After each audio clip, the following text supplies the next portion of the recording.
Hello guys, I think we're finally live now, so I hope that you can hear me, and I hope that you're having an amazing afternoon today. And this, what is it today? It's Tuesday? What is it today? Yeah, Tuesday. I hope you're having an amazing Tuesday afternoon, and you're ready for some C++ coding with me.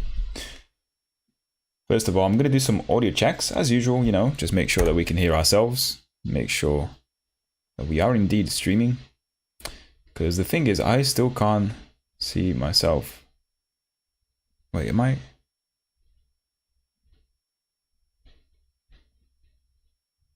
Why am I not streaming? Why am I not live? There you go. I am now. And I'm getting an advert on my own video, so that's good. Right? Why am I not streaming? Why am I? Yeah, you guys can hear me fine. So, how many people do we have today? 0 views at the moment, but that's okay. We're gonna get some more in a bit.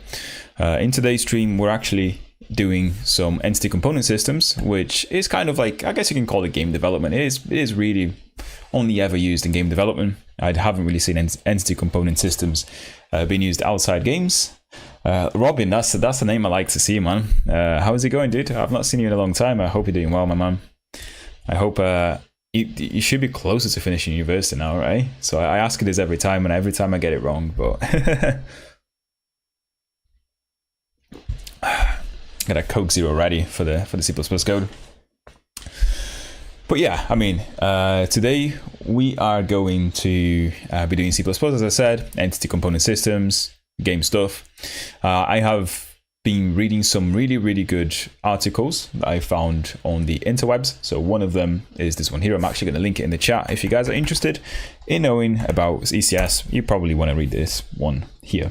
I'm good now. At the end, I have my final presentation on Thursday. Amazing, dude. Amazing. Can we get a clap there on the chat for for Robin? I'll put a party thing here. There's no clapping. Yeah, so funny you mentioned that, dude, because like my sister has recently also finished her degree. So she finished it last week, and it makes me feel so old that like both my younger siblings have finished uni now. And yeah, I mean, last time I was at uni was, I think it was 8 years ago. 8 years ago? Is that right? So 2000 no, not 8 years ago. What am I talking about? It was 6 years ago. That's when I finished my uni. So yeah, I'm feeling a bit old now that I see like everyone I know, all my friends and all my siblings finishing uni. But it's life, innit? You got to finish it sometime. But anyway, let's open Excalibur here so I can kind of discuss of what I've kind of learned so far. Ooh, this is from the last stream. I like that.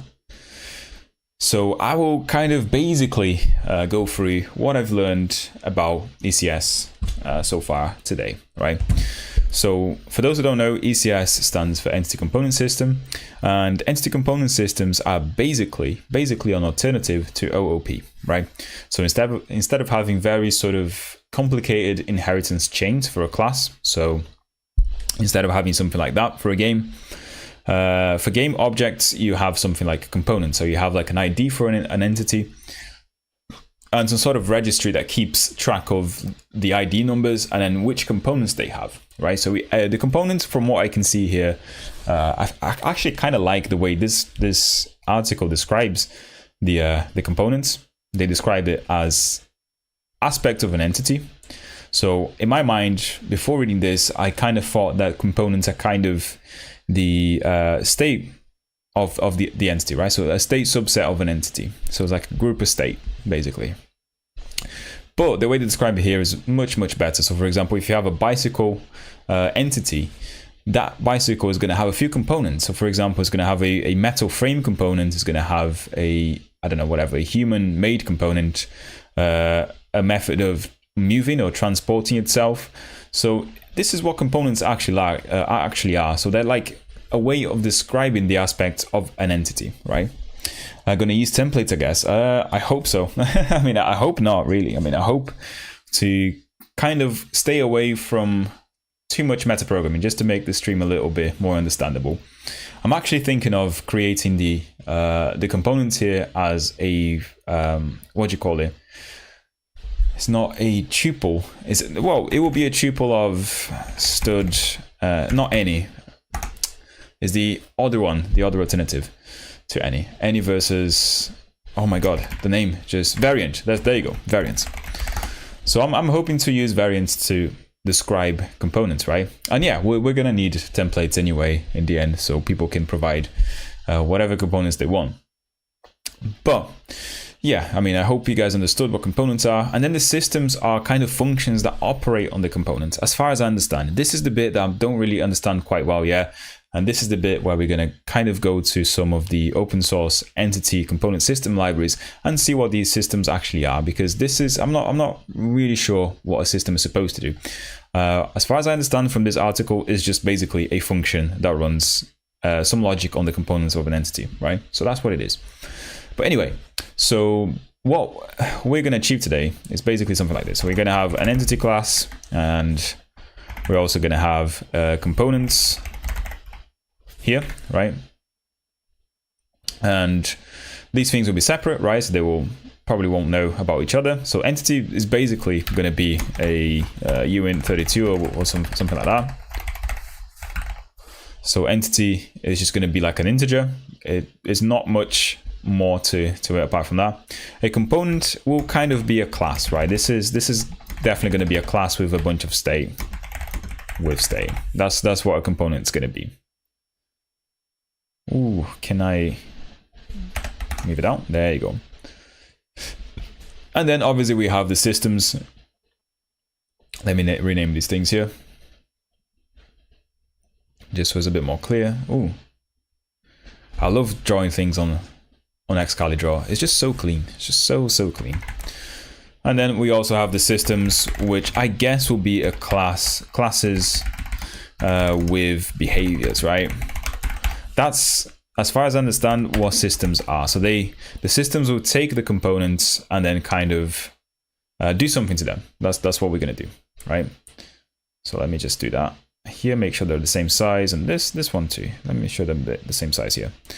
So those are the three classes that I expect to kind of have in the or classes or types that I expect to have in the code. And obviously we're going to have some sort of register. Can I do something different here? So entity register. This is where we're going to store all of the entity. So I guess we can have an entity ID, and then to a vector of components, right? I guess this is how it's going to be implemented. You know, I don't know if we're going to actually do this. I need to actually kind of see how this is implemented in other places, but we're going to take a look at that in a second. This is just what I kind of expect after reading the article I really linked on the video here, right? And then the systems, I guess this is kind of separate. This is not going to go into the registry, but it's going to have access to the registry. And we're basically going to say something like, you know, for every time we run logic for a system, we want to get all of the entities or the components of a particular type, and then we're going to run some behavior on that. Now, again, this is the part where I'm not too sure. We're going to get to that in a second. But yeah, so first thing, let's actually look at some of the very popular open source entity component systems out there. One of them is called Entity. So I'm not sure, Robin, if you've done any kind of game development before. This seems to be a very, very popular entity component system. It's supported in a bunch of engines as far as I know, and it seems to be what kind of people use at the first time. Components by design only contain data, so you can use structs. Ah, okay, so you can use structs, right? That's good. That's why Arconath is here. Thank you very much, Arconath. So we know straight away that this doesn't have any functions in it, so it should just be like a pure old data, right? Struct or something like that, right? I think you have mentioned that one before. I have only done my own ones. Ah, cool. So you actually have done entity component systems, Robin, right? So you're going to be very useful in the stream, dude. I'm gonna be asking you a lot of questions. But anyway, let's just look at quick usage here so we can see. Maybe there's an example on how you can create. There you go, code example. And let's see here. So they include the header, I guess that has a bunch of things in it that we're going to need. They have a position and a velocity component, right? I guess these will be used as components. They have an update function, which takes the entity registry. I guess this is the thing containing all of the entities to components records, I believe, right? And in the end, what do they do here? So they get a view to, they get a view. I don't know what this view does, but it seems to me, yeah, I don't know. Does this get a view of all the components of all the entities, I guess, that contain a position and a velocity? Is that correct? Oh, I guess so, right? Let's just assume that the view is exactly that. It's like a list of entities that contain these two components here. That line grabs all the components that contain position and velocity. Exactly. Ah, cool. Cool, I see. So not the entities that contain those, right? They grab all the components, it seems. I mean, I guess I could look at the documentation in a second, but I'm just kind of trying to get the feel for how this is done. So use a callback. So what you can do, a view.each. So for each function, for each component, you're gonna run a bit of code. That sounds cool. Use an extended callback. So in this case here, you do actually have access to the entity. Sorry, entities. I'm eating a cake, so mine is not where it should be. Dude, yeah, focus on your cake, man. Focus on your cake. I wish I had some cake. And in fact, before we actually get into coding, I'm going to show you my favorite cake. So if you guys have a Costco membership, right, go and get the Costco chocolate muffin. So in the UK, at least, I'm not sure if they have it in other countries. Costco does very, very nice muffins. You can get it like this. So like you can get 6 muffins in one pack, but if you get 2 of them, you pay for 1 pack. So these 2 packs here are £7 in the UK, which means you get 12 cakes for £7. And these are my favorite ones, by the way. Now that you're mentioning cake, it just made me remind of that. So yeah, the recipe for a cake is very, very easy. Just get married. I can make cakes. It's just, I guess it's just that I don't really fancy making cakes most of the time. So yeah. Svensk Samar tartar is my favorite. Oh, I don't even know what that is, dude, but let's take a look, because that sounds delicious. That absolutely sounds delicious. Oh, that does, yeah. I'm not a massive fan of fruit cake. I prefer chocolate cake, but that looks really, really good. Yeah, I like it. Anyway, back to entity. So yeah, I guess these are kind of ways to run functions on the components here, and then you can also there's just different ways you can get like a view to the component, to the entities based on the component, and then iterate through them and do some logic, right? This is what this is showing here. Yeah, so again, looking at this example, I kind of get the feeling that an entity is just basically an ID. Yeah, it's basically an ID or an object that you can get like access to all of the components in it. The components are just basic structures with some data, and they all come together in the registry, right? So the registry, I'm kind of guessing this is basically a map containing, entity ID as the key, and then vector of components as the value. And then the systems here, they seem to just be lambdas. So the lambdas are just the systems. I guess this is what we have here, right? So there's not much to that. So I guess we can do something similar. So yeah, this kind of fits in nicely with what I had here. So what we had here is kind of very similar. Oh, why did it change the color of the text? Did not mean to do that. Right, so let's get started, right? So we are going to create a new project in my development directory. So I'm going to ECS, what good, can you guys think of any good names to call this library? I mean, no one's ever going to use it because there are 101 different entity component systems out there that are probably going to be better than mine, but I'm going to call it Maths ECS, right? Yeah, why not? When you can't think of a good name, just give it your name. There are entities with different amounts and types of component systems.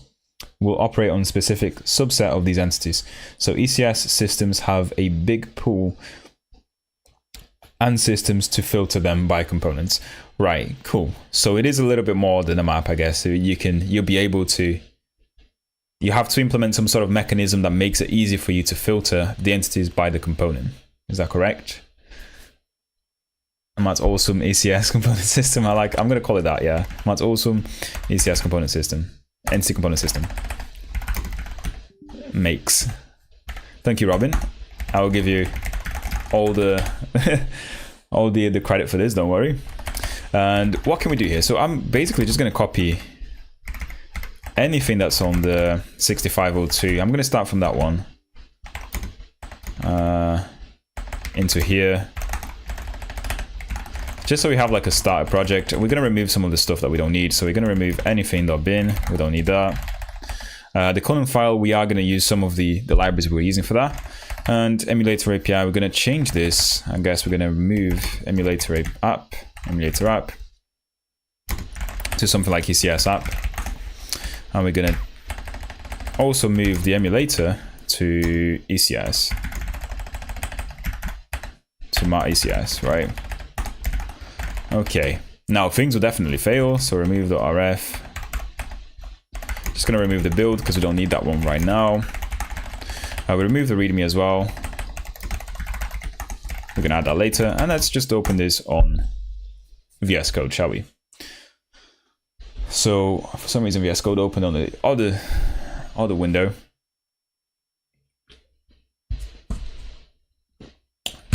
And yeah, let's look at it. In this case, we're gonna go for Ninja Clang Debug by default. We are gonna need to install some stuff. Let me just see what kind of libraries we have here on the column file. Raylib, yeah, we're probably are gonna use Raylib. I don't mind using gtest as well. So what do we have here? Emulator app, yeah. Now the CMake is obviously something we're gonna have to change.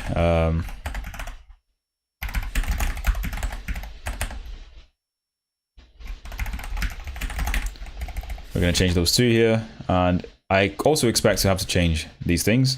So we have a main here on the app, ECS. And this is going to link against the ECS library. And Raylib. Michael Carlet. O inglês tá fino, hein, pá? Boa tarde, Michael. Yeah, dude. So I always get Brazilian people showing up on the stream, and they know straight away that I'm from Brazil. It must be the looks, right? What is it, Michael? Is it the hair? You tell me, dude. You tell me. But welcome to the stream, and I hope that you stay for a bit with us, dude, and enjoy the coding, really. So Arconaf, yes, an entity might have a position and velocity component. Then a mover system will request all entities with exactly position and velocity components, and will add the velocity to position for each one. That makes real good sense, yeah. Thereby, you should be able to filter all entities you have based on component combinations they have. Right, yeah. So we need to be able to filter entities by saying, you know, we want to get something like all entities with these subsets of components. Cool. I'm going to keep that in mind. So a map probably won't be the best implementation of this, or at least not a map that kind of has sort of like entity to list of components. Yeah. So maybe we invert that map. So we make it as a map that has the component as, or the component ID as the key, and then the list of entities that has that component in it, together with the actual component data. Yeah, I think that sounds good, doesn't it? Let's go for that. That makes it easier to filter anyway. So yeah, so let's see. Slim, hello. We're getting a lot of people today. Hello, Slim. Welcome to the stream, dude. Yeah, let's see if we can get this configured in the first place. Delete cache and reconfigure. There will be things that will be wrong. So what was wrong? What's going on here? So we cannot specify link libraries for target ECS app, which is not built by this application. Target link libraries ECS app. So yeah, we have this ECS app. I'm just repurposing a lot of stuff basically. Reconfigure. You might create new entities. And or may appoint new components to existing entities during runtime. So caching these lookups is very tricky. Okay, I will now go back to my cake. I appreciate the cake break and the information that you're giving me, Arconaf, because this is definitely going to help me out in the implementation in the end. So yeah, thank you very much, dude. Whenever you feel like taking a break, please drop out your much appreciated knowledge, my king. Drop it in the chat, dude. Drop it like it's hot. Now, good. Now, the only problem is that we still have like a bunch of things that we don't really need here. So like this is all the, I guess this is all the emulator stuff. So let's include raylib here so we can have like a rendering component. If we can kind of aim for something very simple today. So let's say we aim for this, for having you know, entities. We need to have entities, right? We need to have a drawable component, right?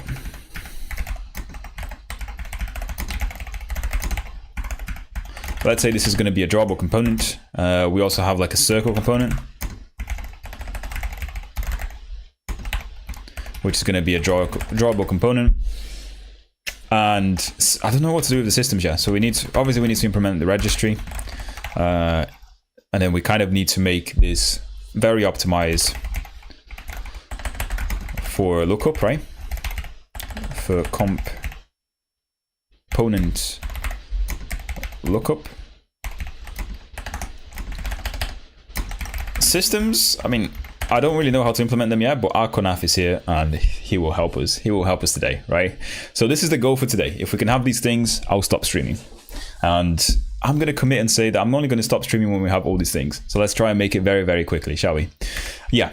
So this is all the code that we had for the past few streams for the emulator stuff. We're not going to need most of this shit. So let's remove it. Let's remove all of this. I'm going to leave raylib here because I'm going to still draw things, hopefully. We do have a color palette here. Yeah, let's leave the color palette. We're going to use it later on for drawing anyway. Now we have a function called draw that will create a window, right? What does this do? Yeah, it creates a window, and it does some very basic raylib stuff here. So we're going to keep that. Now, what we're not going to do is, like, we don't need any of this stuff anymore. The only thing we need is the draw function, which will be here in a way or another. Obviously, it's not going to be the same thing. I'm going to come back to this in a second. Because what this is doing is it's basically just drawing a few arrays of a few pixel arrays. But ideally, we want to turn this draw function into a system, right? So this will be the drawing system. So this is the ultimate goal here for today. Now, if you've noticed as well, we're kind of using C++ modules. So we have here import emulator. So this is importing the emulator module that we created in a different, let's see here, in a different file, which is this one here. We're going to rename this. Obviously, we're going to rename it to something like this, mcs.cpp. And this is where all of the entity component system code will go. It kind of feels bad, but I'm going to just remove everything that comes from here to the end of it. Namespace emulator. And there you go. Now we're going to rename this as well. So this is going to be MCS here, and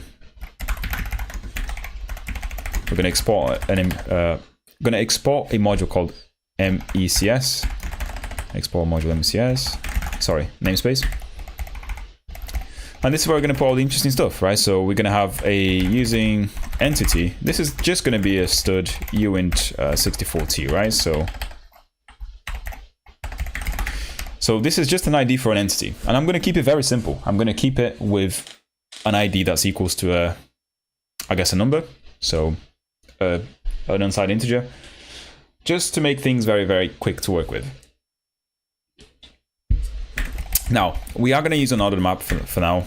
We are probably going to use, as I said, I probably want to go around the route of using the, what is it called? The variant. So variant. So this is what I'm going to try and do, right? So let's say we have a list of components here.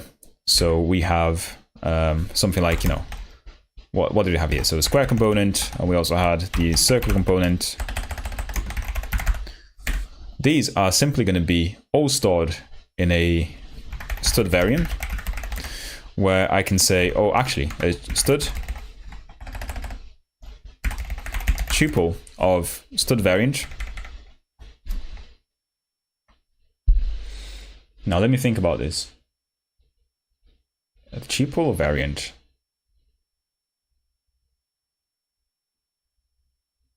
No tuple. What am I doing with tuples here? So a component is simply going to be a variant of the square or circle here, right? And also whatever else components we create later on. So this is how we're going to store the components here in memory, right? So that's what I am going to do. And let me know if you guys think that's okay. If it sounds too bad, let me know. So variant, for those who don't know, is a C++ standard library structure that allows you to store any of these values in a variable, right? So in memory. How does this do that? So if you are a very old school C programmer, so if you know unions, for example, variants are basically akin to unions and a enum attached to it, right? That's how I like to think variant. And it's also type safe. It's very type safe. If I'm not mistaken, this is how variants are implemented anyway. So it's kind of like a union with an enum in it. So yeah, so this is just the modern C++ way of doing things now. So you don't have to use unions anymore. You don't have to do all the switch cases or switch cases to check for what type of variable you're storing in a bit of memory. Variant does it all for you, and it actually uses a very nice visitor pattern that we'll get to later on. But yeah, hello Brock Daniel, welcome to the stream, dude, and it's good to see you here again, man. You are literally catching up every stream now, so I'm kind of very happy that you're here again, dude. So let's do that. So basically, what do we want to do? We want to say that a component, so something like using component, that is going to be a stud variant. Now this is where the first template comes in, right? So we need a variadic arguments here. So let me just Google up how we actually do this. So variadic template arguments in C++. So parameter pack, that's the one I'm looking for. So we basically want to allow the user to provide any components that they want. That's what we want to do, right? So yeah, class, type name, okay, that's how we do it. So we need type name, and cease. So std variant. I think this is allowed in C++, right? Okay, I think this is allowed in C++. There you go, templates again, coming in hot. And yeah, we're done. This is our NC component system, right? Except not, right? So now what we do need is we need to define that registry, right? So we need to define something like a struct or a class called, again, we're going to do template type name. Sees here the components. We're gonna do the entity registry, or just I'm gonna just copy entity or entit and just call it registry. For those who don't know, entit is a library that we just looked at, which implements this sort of thing. Anyway, so okay, so we are gonna have some public and some private stuff here, I guess. Now public. Now Arkonaf made very good points that we want to make sure that this registry can pick things by the components, right? So pick entities by the components. So we want to make sure that we can kind of call a function here that will get something. So we get like an entity based on the component here, right? Or the components. That's what we want to do here, right? So how do we do that? Now, let me see.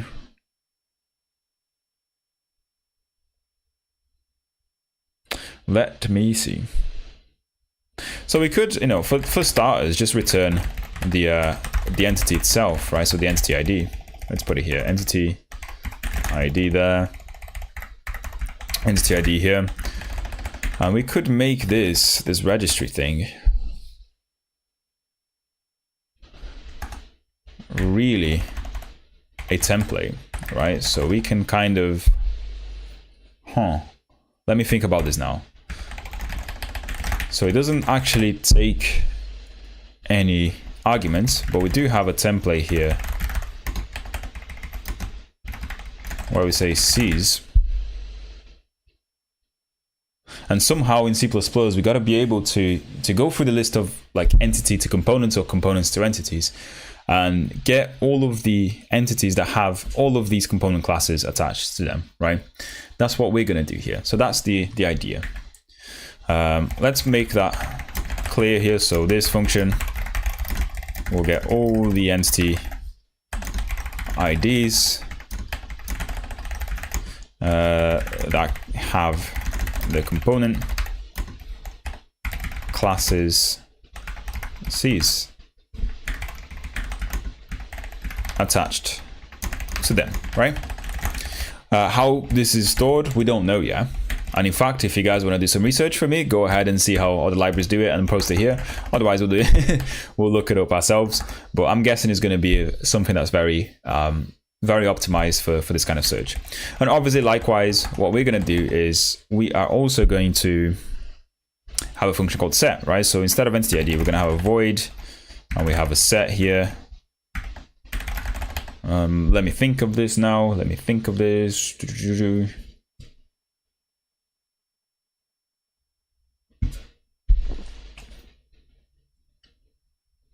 Let me think of this.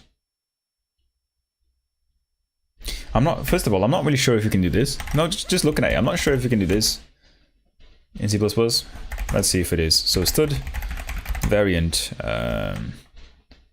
parameter pack. Can we do it? How do I retrieve a template given a template parameter given a stud variant? Okay, yeah, no, it seems like we can do it. Seems like we can do that. We can expand them on the template. I just wasn't sure, you know, better to check before we make any assumptions for the set function. But anyway, so we have set function here that will kind of set a component of C's, right? That's what we want here.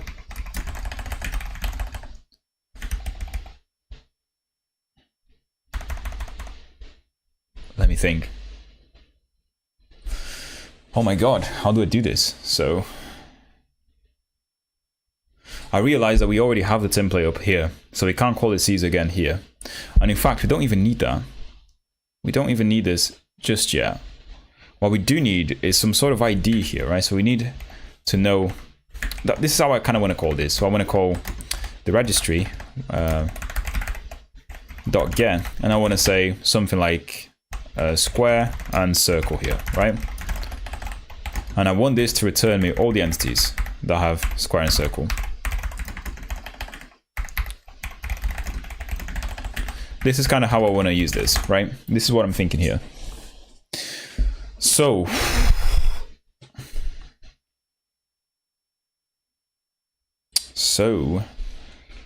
I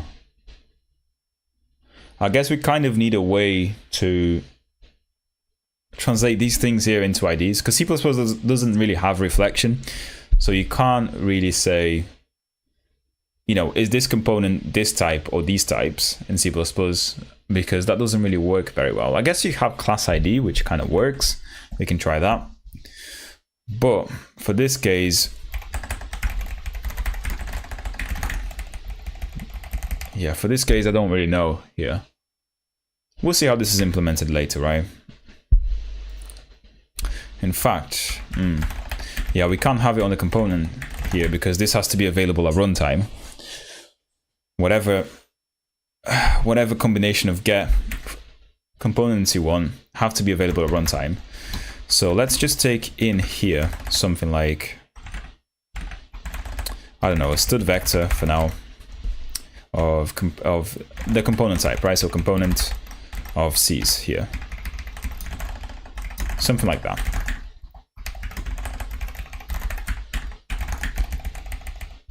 Okay, this should work later. So now the usage kind of changes from this to something like square and circle here, right? That would be the usage. And I've misspelled entities here.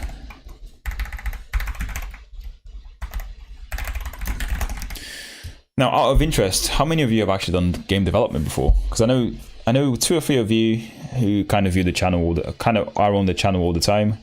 You guys are full-on game devs, but I'm interested to know. Interested to know how many people I can rely on in this stream. Nope. Slim, you've never done any game development, dude. You should get on it, dude. That low pay job is necessary once in your life, man. I'll tell you that. Yeah, that's the thing with game development, isn't it? And that's, I'll tell you like a very bad take from me, maybe. but I don't really mind saying this on the stream. This is the reason why I never ever worked in game development. Like, I've always had a massive passion for games. I've always found making games really cool, like making code that will draw things on the screen, making things as optimized as possible. Really cool. But I never got into the game development industry, just because, you know, the pay is really low. The pay is really low, and they require a lot of experience that sometimes you will never ever have unless you've been doing game development for like 10 years. On top of that, there's 1,000 people applying for the same job as you with more experience than you, people who have worked at companies like Rockstar, you know, Epic Games and stuff like that. So it's very difficult to get that low paying job when you want it. And yeah, I just kind of feel like you can get, first of all, better pay elsewhere, and also if you're willing to go the extra mile, you can kind of get the same experience at home anyway by doing all this stuff at home. So yeah, this is my advice for you guys that just got out of university now and are thinking of getting into software development. Just make sure that you are well paid for the job you're doing, and also that you're not stressing out. Because yeah, you know, we're not even going to talk about stress. I guess we are, right? Stress in the gaming industry is on another level. I'll tell you that. It's on a different level. Like, the amount of overtime you're going to have to do, the amount of crunch is ridiculous. And I say this because I have worked for clients in the gaming industry, and whenever we have those projects, it's just hell. I'll tell you that. When it comes to graphics, I always lose the motivation. You always lose the motivation when you love the motivation, because, dude, if you're losing it, we have to, you know, bring it back. But yeah, graphics is difficult. I'll tell you that though. Graphics is very difficult. So hide element here.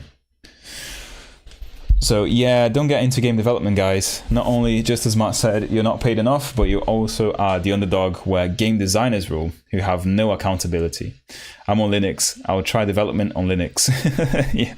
Yeah, I mean, that might be just as stressful to them as game development. But yeah. Yeah, Arconaf 100% agree with what you said, man. Anyway, back to this now. Let's continue. We've done so far 4 lines of code, so let's keep going. We'll never finish today. I'll read the messages in a second. So in here we have to set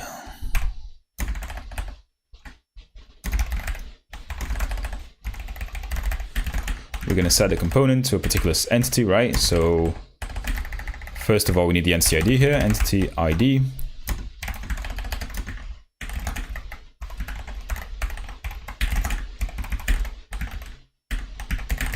Yeah, I mean, I'll be happy if I can implement these 2 things.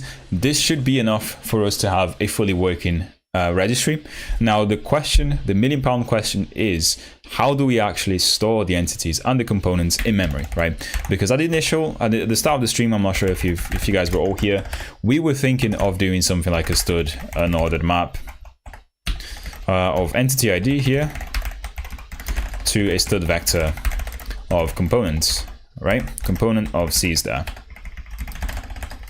And obviously this is not going to work.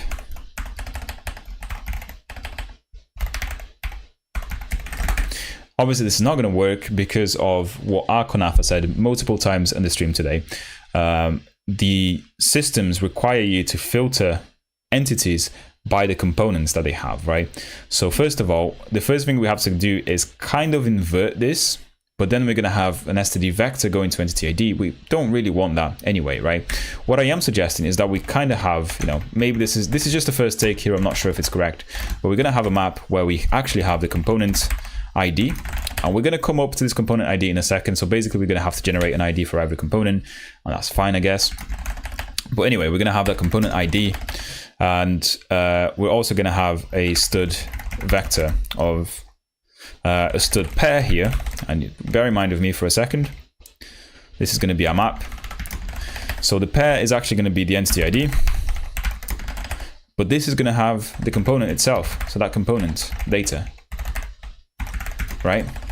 This is what we're going to have here, and this should make things a lot easier to kind of filter by the component. So we can say, you know, we're going to get all the entities that have a particular component. So like we straight away, if we want to look at the squares, we're going to go into this this row of our map, right? Let's say it's a row. and we're going to look for it. It's going to return all the entities and their component data here. That's all we're going to do. It's as easy as that. Anyway, I missed some messages. In game development, I always have great ideas, unlike programming, but the graphics just takes too much time and I'm so bad at it.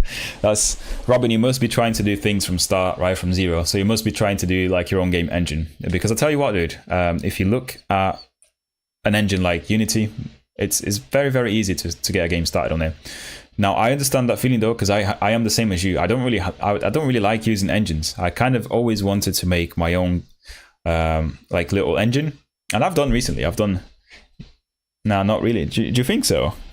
I always thought that Unity is quite easy compared to doing things from start. But anyway, yeah, I mean, I always love to do things from start, so I always try to get like OpenGL working natively on whatever platform I'm developing for, and then getting my own models rendered on that. And it just takes time. It's a lot of maths that you have to learn. It's a lot of like theory, basically. Not even mentioning the oh shit, spilled some Coke Zero. Not even mentioning the boilerplate code that you just have to have. So use sparse hash instead of an ordered map. It's fast to implement. Sparse hash, yeah, I'll look at that. It doesn't really matter which type of map we're going to use at the moment, because we can always like plug and play a different implementation that's compatible with the standard library one. So one that I always like to use, and I always mention here, is dense map, but we'll get to that in a second. I have used Unity, but when it comes to the design and assets, I just feel so lost, and I don't want to pay for assets as well. Yeah, that is a big point actually with games, right? So you're making all the code yourself, but like if you're not a designer, if you don't know how to make the assets, the art, you're gonna have to pay someone, and it's just the way it is, right? No one's gonna do it for free, unless though you kind of work with someone who's wants to make the same game as you, and you're both on the same page, and yeah, you get your assets for free by an artist.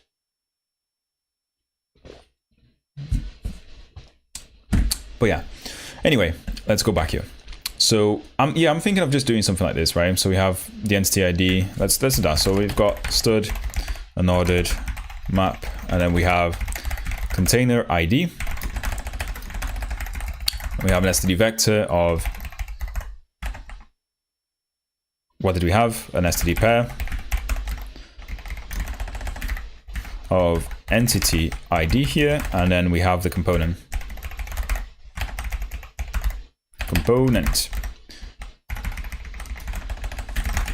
I think that's it. So we have one that closes that one, another one that closes the pair, another one that closes the vector, and another one that closes the map. There you go. And this will be our entities, right? Entities registry. Now, there's one thing that we don't have. We don't have the container ID yet. And we're also going to have to put implementations of these functions here. So let's start with that. Container ID, right? So the idea for the container ID is that whatever component that you register in the registry, so let's say there'll be a function here called void register component, right?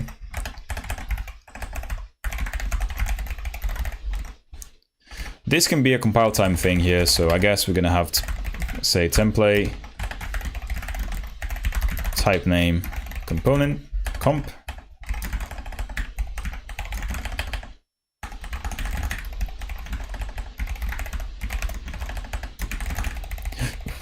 So we're going to use const expert here to kind of register that component at compile time, right?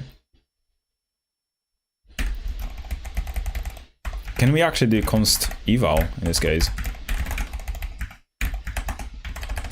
Because ideally, like when you create all of the components, you're going to be doing that at compile time. So like whenever you create a structure that's going to act as a component in the ECS here, then you have that compile time, right? Which kind of means that we can kind of come down here and have a stud array that will be, I don't know, is it size of C's there? I think that's how you use it, right?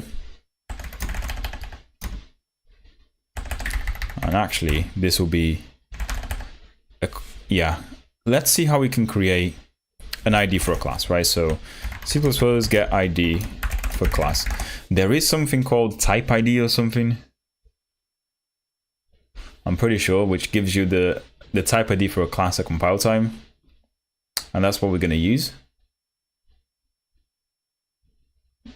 in the modern C++, assuming you're using the recent compiler, you can use the type ID keyword.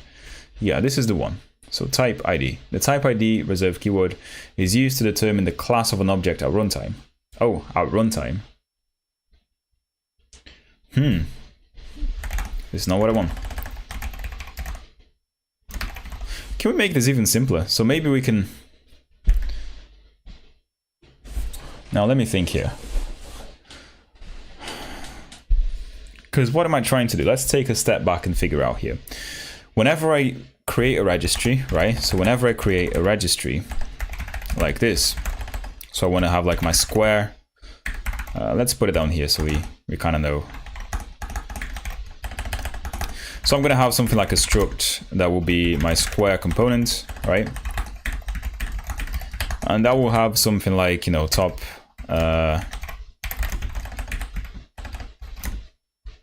top left, right? Something like that.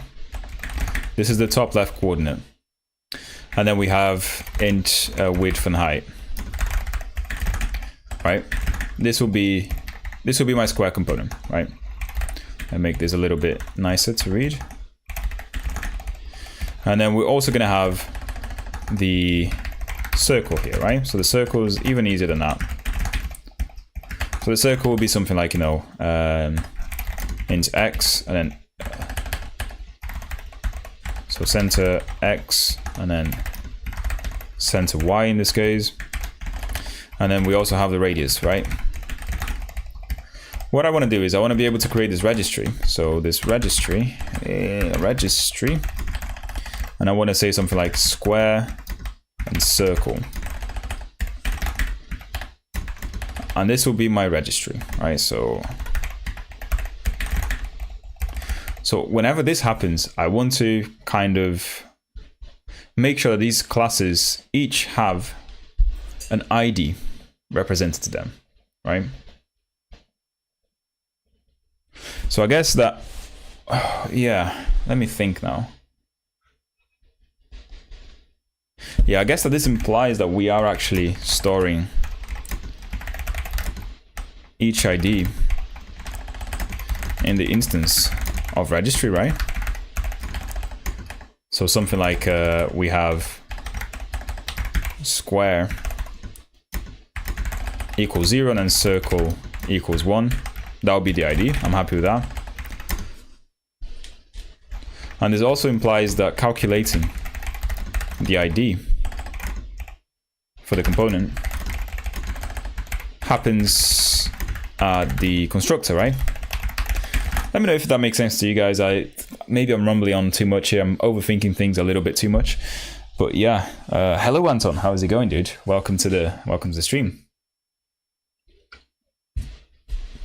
Welcome to the stream. It's good to have you around, dude. Yeah, so you know, this is what I get from here, which means that we're probably going to have a constructor.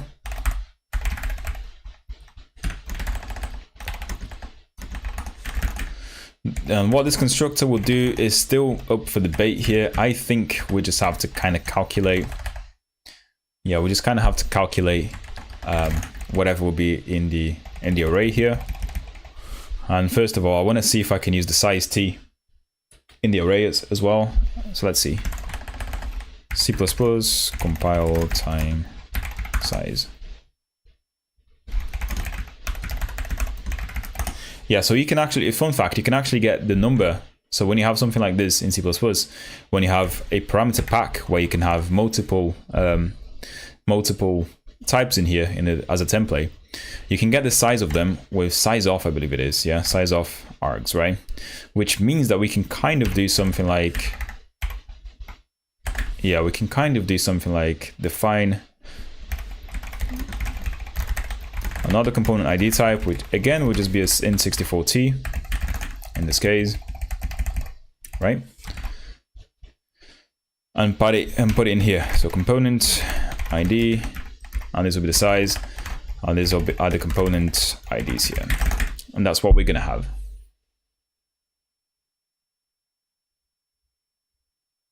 But actually, this is kind of making me think, even worse. This is kind of making me think that this should really be an ordered map, right? Because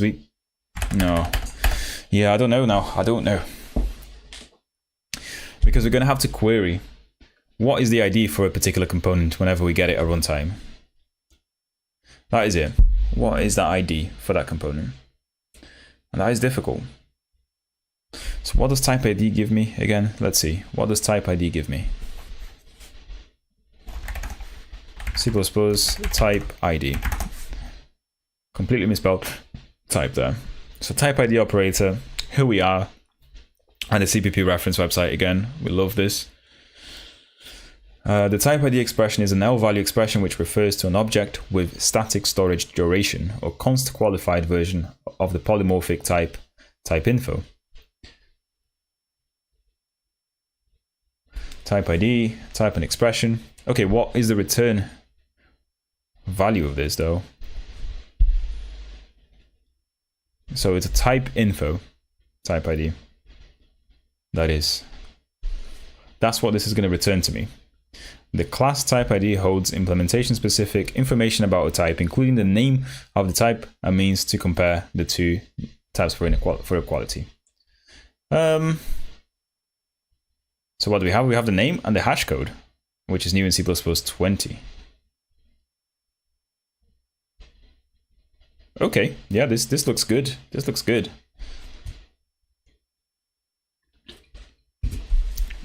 So straight away we can do something like having a map, another map, an ordered map, where we have the type ID name, right? I believe it is. It'll be like decal type of type info. Where is type info? Is in the header type info. We can include that, no problem. We include that there, and we do type info or stud type info. Is that a thing? Name. All right, so it's a decal type of name, whatever that is, and then we're also going to store the decal type here. Declaration type of stud type info, right?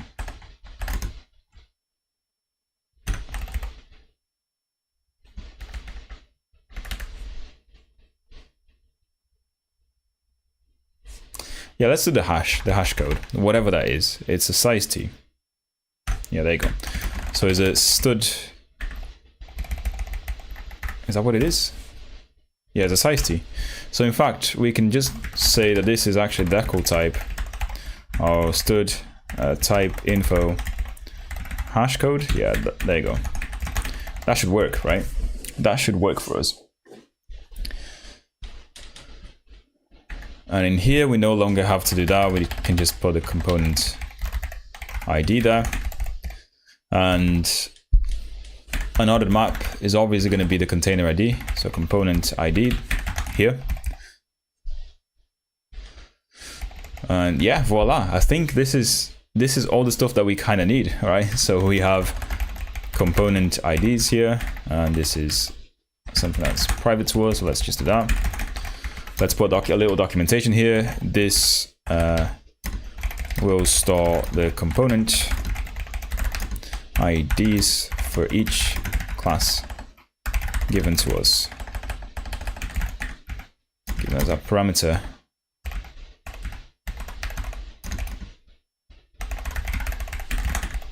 Okay, and then this will store the entity component data. And there you go. I think we have a pretty good model now. This is a pretty good model. Yeah. Nice. We somehow faked reflection, I think. Yeah, indeed, Arconaf. We faked reflection in C++. By the way, for those who don't do much C++, this is something that is actually quite useful. So there are many times in C++ where you might want to know the name of the class you're working with, or you simply want to generate some sort of ID for it. This is a way to do it. And I've learned this, I think it was like a year ago or so when I had to do something similar for a job of mine. So yeah, take notes. Take notes. That's what I'm saying. This is an important moment in the stream. But what do we need to do now? So the to do here is quite simple actually. So whenever we whenever we init registry,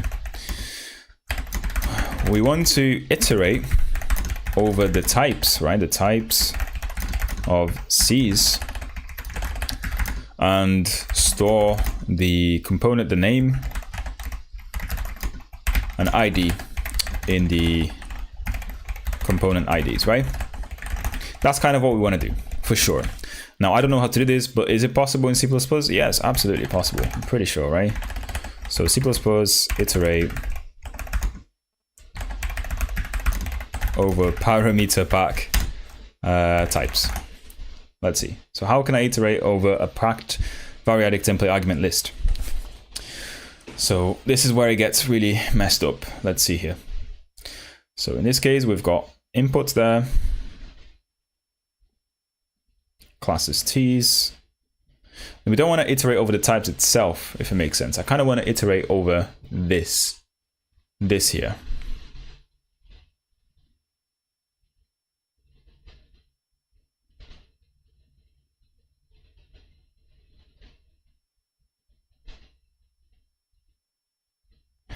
Yeah. Now, is it possible though? I'm not sure. I guess iteration is not the right word. I want to inspect. I basically want to inspect the type names that I have here. I don't want to have to send anything to it though. That's the thing. I really don't want to have to send anything to it. So yeah. I guess we want to inspect types of parameter packs.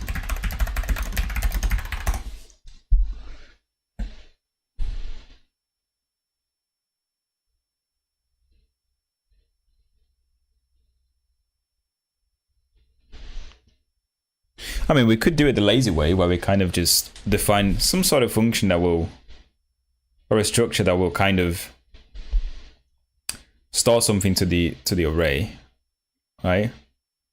Let me think about this.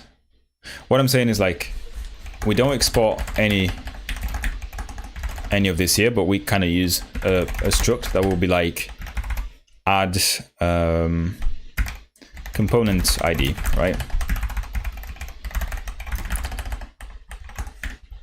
And this will be a template, as you know, type name.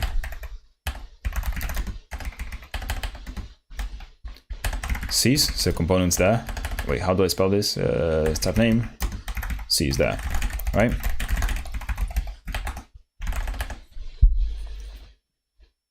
And what this does is, like, whenever we have the add component ID constructor, what we actually do is, like, we do one type at a time and kind of recursively remove the head, right? So we do a head and tail approach here, and that's how you're kind of supposed to use variadic templates by default anyway. So we have this here, and I'm pretty sure this is how you do it. So we have C head, C's, actually type name, component, and type name dot dot dot C's, because they have to be at the end there.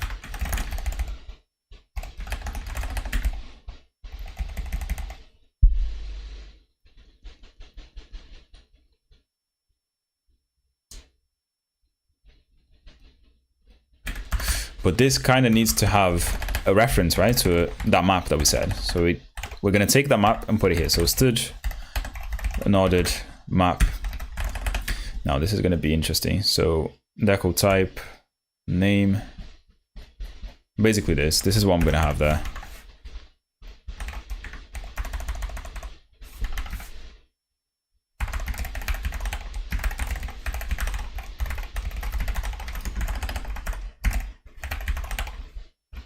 So we have decal type stud type info. That's what we have here, right? So we take this map by reference, right?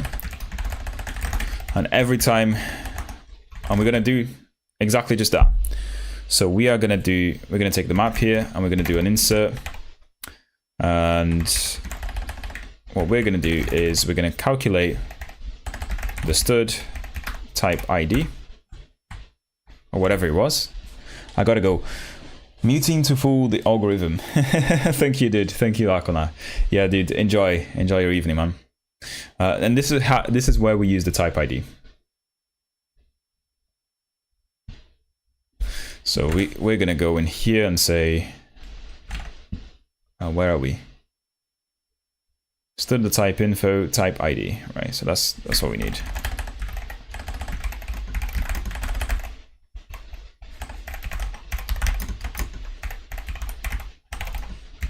Which VS Code color scheme are you using, mate? Hello, Klaus. Welcome to the stream. I don't actually know, man. So I think it's just the default one. It might be Kanagawa. Let's see. The one at work that I use is it's called Kanagawa. And actually, good that you mentioned that because I'm going to install that right now. But I'm pretty sure that this is just a dark theme. Like, this is just dark theme, man. So kind of, yeah. There you go. This is the one I use at work, and I kind of like it as well. But yeah, I don't know now. Kanagawa black. Let's see this one. Is this too much? Set color scheme.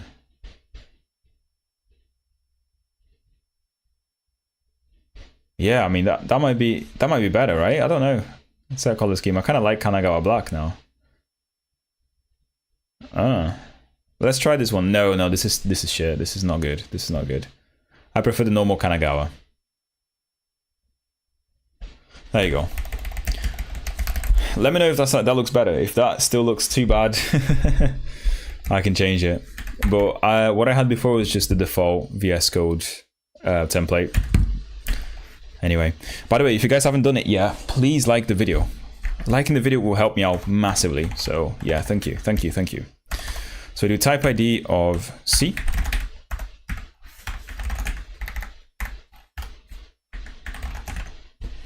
Type ID of A, type ID of C, const std type info.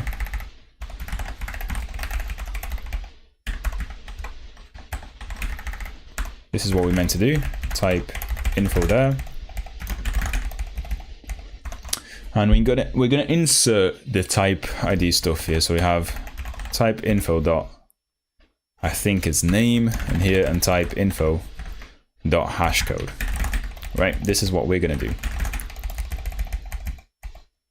An insert should always succeed, hopefully. Insert return type, yeah. Okay. And then we're gonna add the component ID with C's there. Get it? And this is how we kind of hack this whole thing at compile time. And for those watching, this is another very important moment in the stream, because this is kind of difficult to achieve otherwise, right? This is just a way of hacking, adding things to the map. Not at compile time, but whenever you initialize this thing. Yeah. So basically, whenever we create this, we are going to add the component ID, and we're going to call it with C's. And this cannot be optimized down. Right? We just can't optimize it out. What we have here is the component IDs. There you go. Now I do wonder if this is going to compile. Shall we test it? Shall we test it? So const eval, we don't want a const eval, right? We can remove that. We no longer need that because we've just replaced it. Apparently there's something running on my thing here. So entity ID, let's just return 0 for the sake of this compiling. And in here we don't actually need to have anything because it returns a void. And let's just build this. So, okay, so command internal build target name results in an error. What? CMake build. What do we say here? CPP missing. So let's reconfigure because we've messed up something on the CMake side. We're going to fix that now.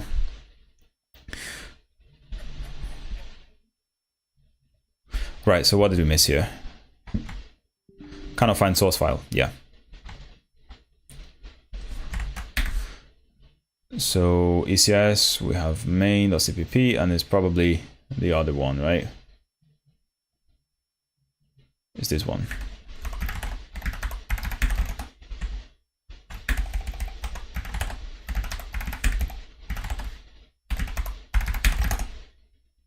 Okay, that should be a little bit better. I don't think I need any of this. This is from a previous project. Now if I build it, does it build? Does it build? So import emulator doesn't work. That's because we're gonna remove that. Excuse me.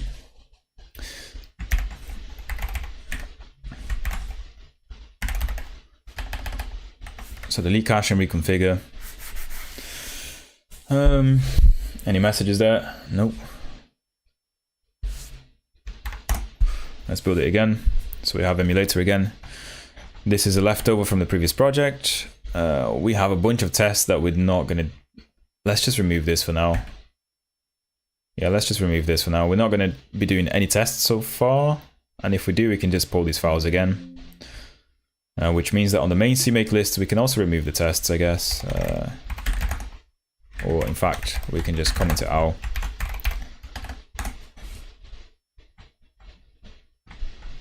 I'm expecting things not to work at the start.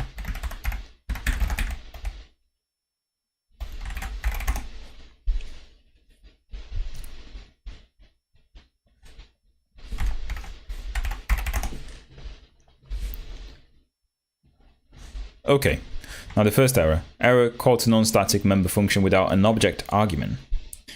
What do we have here?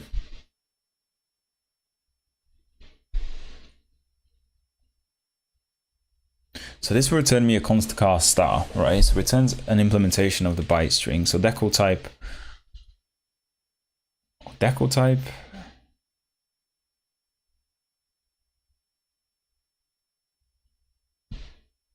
Wait, how do I call decal type in C++? So what I'm trying to do is like just get the return value. Or C++ get return value type or function. Pretty sure it's decal spec or decal type, sorry, isn't it? Oh wait, you actually have to call the function. So decal type or result of this function and then widget dot type. I'm not sure which one I prefer. Maybe this call here. Yeah, so we just need to pass in the pointer, is that correct? Wait, what?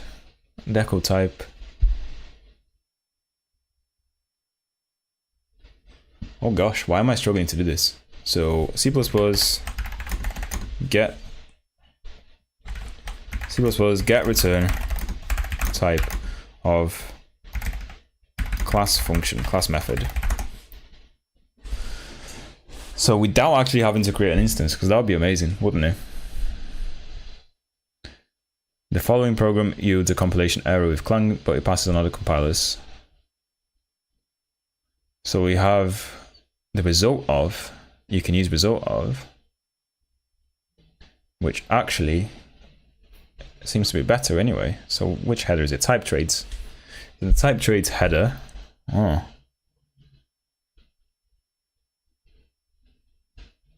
So this will take foo.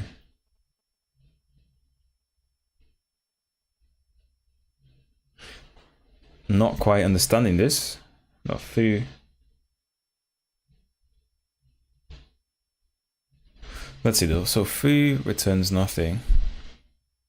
Now this is getting complicated. Why is it so complicated?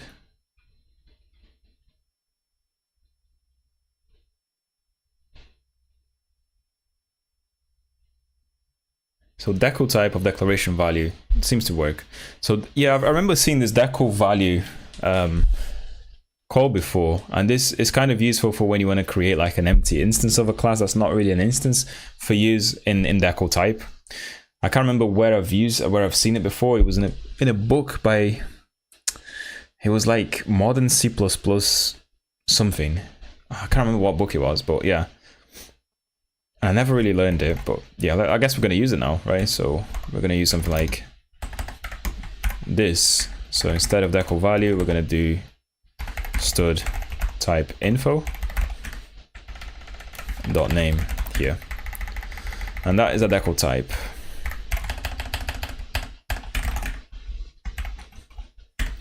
And it's just annoying that it's very, very long, isn't it? It's very unfortunate. But anyway, let's try and build it and see what happens. Yeah, see, that doesn't complain anymore. Now that means we have to use it here. So we do stud decal val of type info dot hash code there. And that should be okay. Now, reference to non-static member must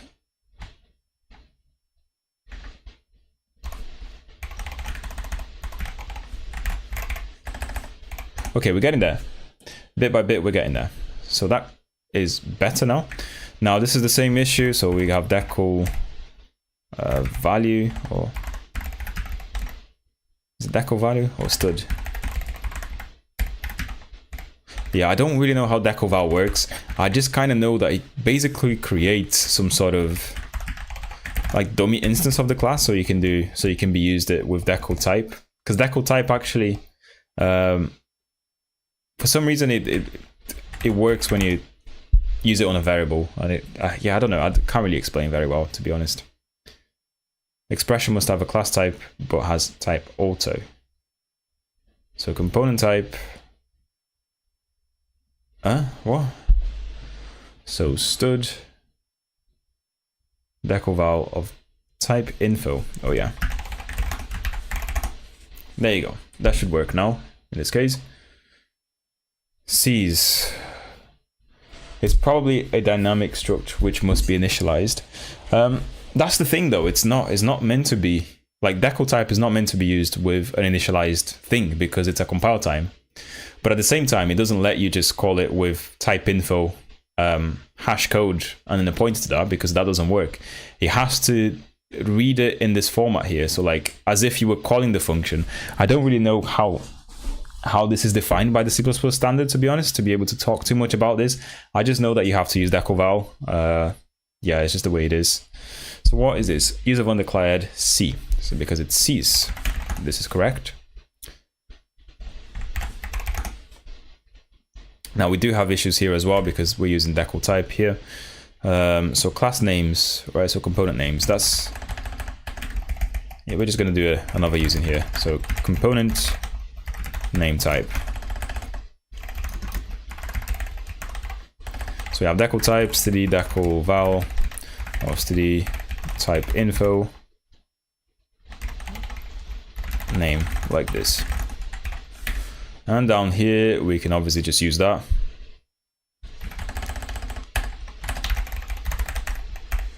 Component name type. And build. If it's compile time, it's about some kind of hidden preprocessor thing. Sorry, I don't know much about C++. Yeah, it's just syntax. I don't really know how to describe it, but it's just syntax. Like, so what is this? So, warning, parentheses were disambiguated as redundant parentheses around the declaration of component IDs. Huh? What? Oh yeah, it's a warning because we have warnings enabled as errors. Let's try that.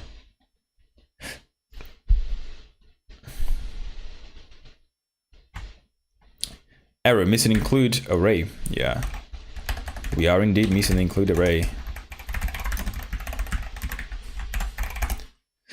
This is kind of why I like to compile with Clang, by the way. So if you guys have been watching, so if I remove this header here as what we had before, and I do a build, you can see that we have, you know, missing include variant stud must be declared before it's used, right? Const expr. It's actually saying that it's a variant here, but I don't understand very well. But anyway, Clang seems to give you better errors than GCC when it comes to very trivial things. So it's saying here that I am missing an include array here, which is quite right. I don't have the include array. But with GCC, it would just be something like, I don't know, you know, header not found or anything like that, unless they've improved it recently. From experience, they haven't. But yeah, I kind of like to use Clang because of that. It just gives you better compiler errors. Now we finished it now, so like we should be able to create this whole entity component system, right? So we should be able to actually instantiate it. So let's try that, shall we? So we have may ECS, and then we have the registry here. So we want to create a registry for a few classes, and let's do that. So struct circle, the ones that we were talking about. In here, we're going to have int x, and then we're going to have y, width and height. So top left, yeah, top left, top left. Wait, what am I doing? Top and left. That's all we now have to define. And then we need width, and then we need height in here as well. Man, if GCC has Rust-like error catching, world would be a better place. But GCC makes you a giga chat. Yeah, I mean, understanding GCC and working with it is definitely like more difficult than Clang, just because of the errors, in my opinion. But struct, that was also not meant to be a circle. That was meant to be a rectangle, and this is meant to be a circle.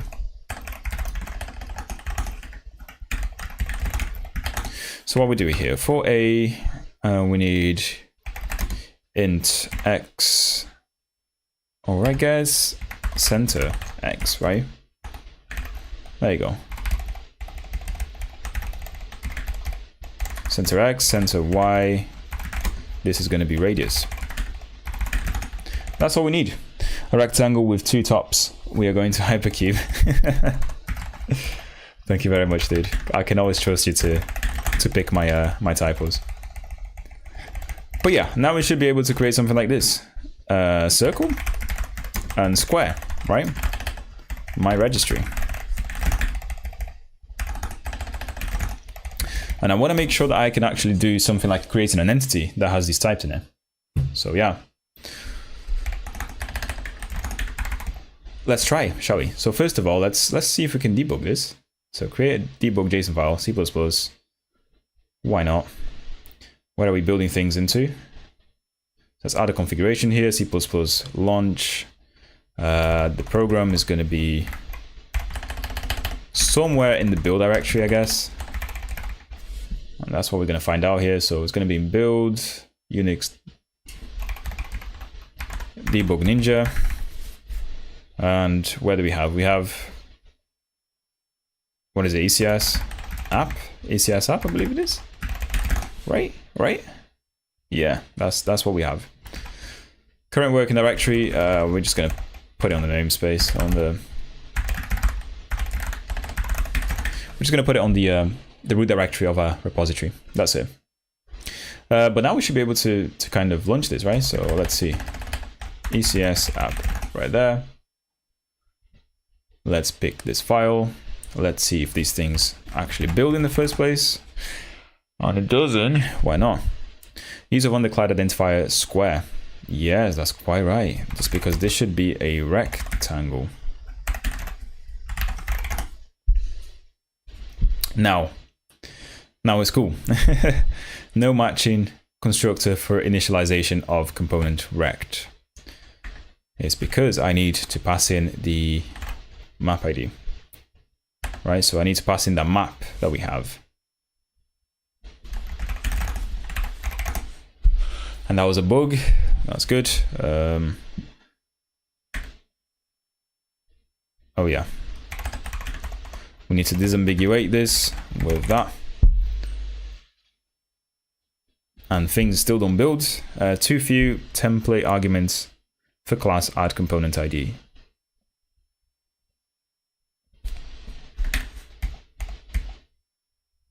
Oh, wait a second. Yeah, that's because I haven't implemented the bottom line. So in here, what the idea of this class is that we're basically just creating a dummy class so that when it gets initialized, it will add a type ID to my map, right? So whenever there's initialization, I'm creating a class that will add type IDs when it gets initialized to a particular map. Now, this is essentially doing a for loop on these parameter packs here. So you can see I've got C's here. So it's going to go into each one of the header ones, and it's going to add that that type to my map. But if you're doing something like this, you have to implement a base case, and this is the main thing with recursion. If you, I'm guessing a lot of you have worked with recursion before. It's the same logic here. You have to implement a base case. So the base case is actually going to be the one inserting it, right? And we don't have anything like that. And in this one here, what we do have is we remove all of this. And in here, what we do have is add component IDs to C of my map. That is it. So for every type, I'm going to add the head to the map, and I'm also going to add the remaining ones by just iterating over this. So this is the call that's going to be calling this one here again. And whenever we have just one type, or the head type, we're going to call this one, which just inserts the map and does nothing else. Now this should work a little bit better, hopefully. And what is going on here? Right, so error, too many template parameters in template declaration. See, note previous template declaration is here, template type name C. Now, why is this not working? I would like to know myself. So let me see if I'm using the syntax correctly there. So C++ parameter pack base case. I just want to see how people do it in recursion.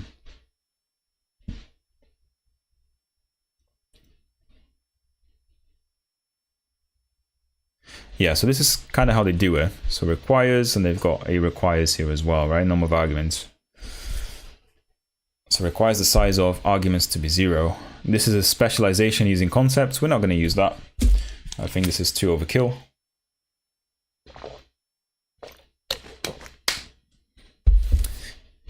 Yeah, but we do have the number of arguments, or like this is what we're getting anyway. So I don't understand what's not working in this case here.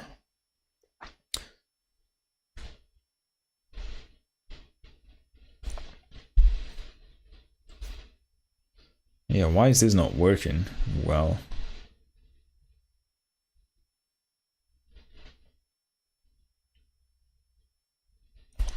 Why is this not working well? That is the question. Now this is the part of the stream where I kind of just sit down and wonder why this isn't quite working. Type name equals void when we have. Yeah, but this is just one type, so.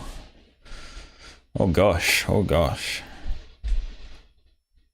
What is the actual error? Too many template arguments in parameter in template redeclaration. Is it a matter of this? No, it can't be. It just can't be. The order would make no sense, right? Yeah, the order would make no sense. Let me just Google for this error, because now I'm kind of stuck. I thought this should work in C++. And in fact, it has always worked in. Too many template parameters in template redeclaration. The compiler is complaining because you are redeclaring the same template struct twice. And what you need is partial template specialization. See the syntax below.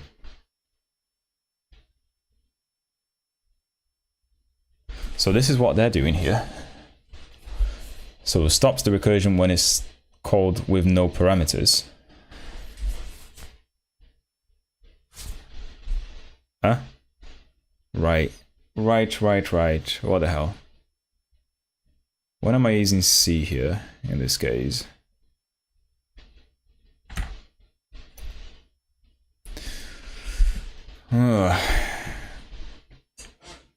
You can't have two types with different template parameters. You are trying to use classes as functions. But classes and structs don't work in this way. You need to rename one of those structs to work on them both.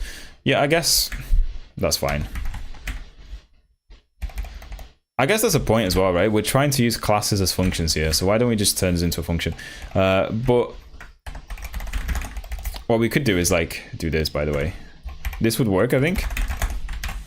But I'm also going to turn that into a function. So add 1. Expected this after expression.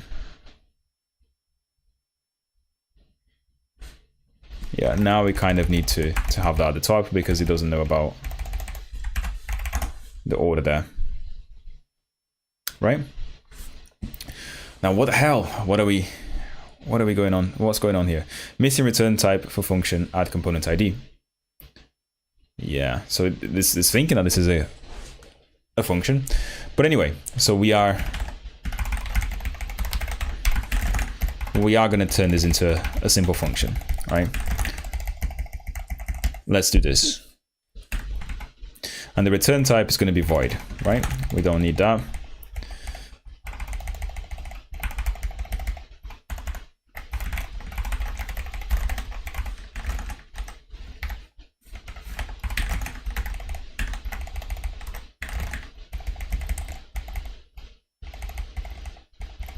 And then we have to replace these ones as well.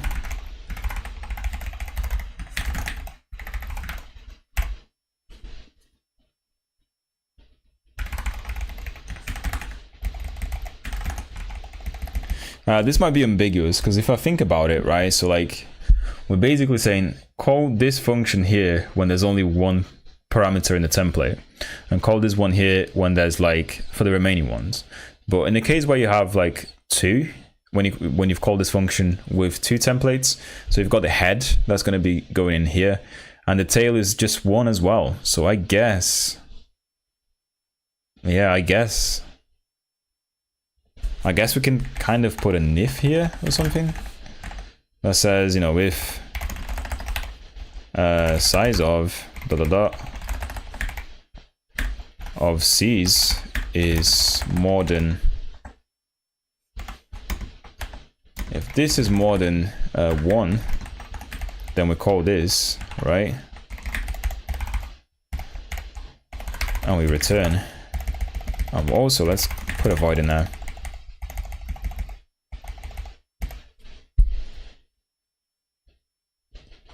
Else, what do we do? Else we just do add component ID with C's, which would just be 1. Wait, no, that's that's not necessary. Just realized it's the same logic whether or not I include that. Let's compile it and see what happens. Now, error expected this after expression. Oh yeah, because this is actually a function now, so we need to do this. We have insert that. Let's see. Right, the error lies somewhere else now. So this is where we add. So add component ID, sees the component types, and then component IDs there. God, I miss the Rust. I miss Rust, guys. I miss not knowing what type of thing this is, because if it was Rust, I would have to do something like this, and I know exactly that this function is going to change my component IDs.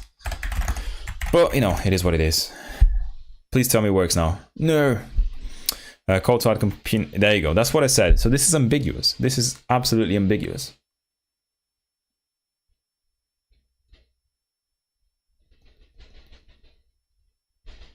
So what do we do here?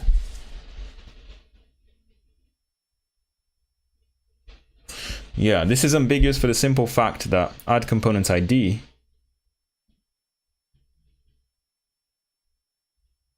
sorry, the C's could just be size 2. And if it is, like, which function do we call? So we're doing this wrong here. Can ChatGPT fix it for us? Let's try it. Like, how many of you think that we will be able to fix this with ChatGPT? Because I don't really have the time to look at 10 different Stack Overflow examples and figure out. The answer would be if const expr, to be honest. So there is something called if const expr, let's say here in C++. And let's just for the sake of it, let's just try and implement this with if const expr. So in C++ 17, you can do, there you go, if const expr condition, else 2. So for example, if I do something like if const expr, and then I do my condition, which is size of C's. Is the size of C's? I don't know how to do it. I think it might be like this. If this is more than one, then we call this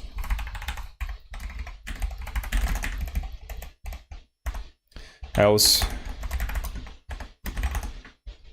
We simply just call add component ID. C.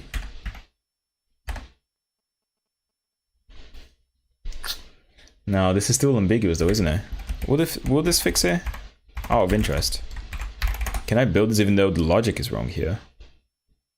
Yeah.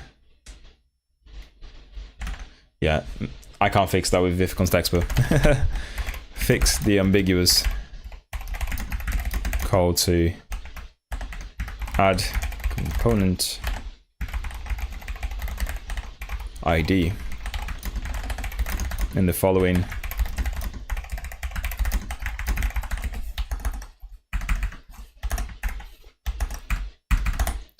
will this actually fix it? Let's see. The issue arises in your code from the ambiguity between the two add component ID, template, and add component ID.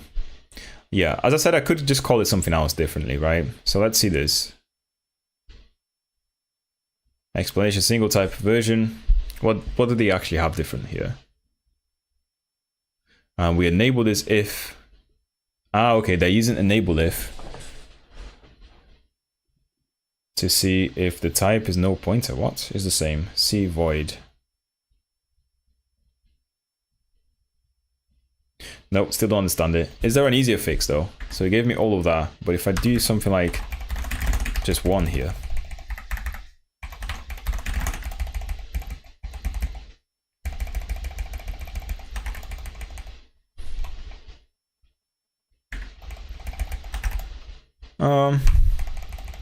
I guess it could go in here, right? It could really go in there.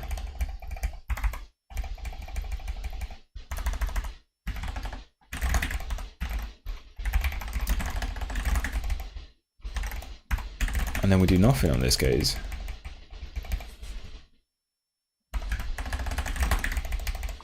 Yeah, I do wonder now if this is better. If it was just me being an idiot. Oh, we're down. We're losing viewers. Sorry guys. It's very annoying, I know, when I get stuck on something like this, but we gotta fix it. We gotta fix it.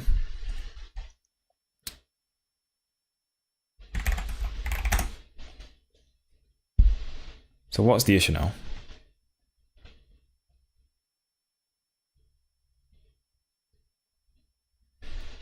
No function template matches the function template specialization.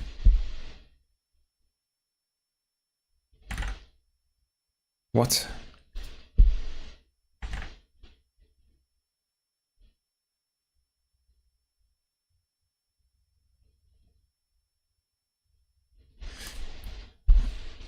What? Let's go back to what we had before.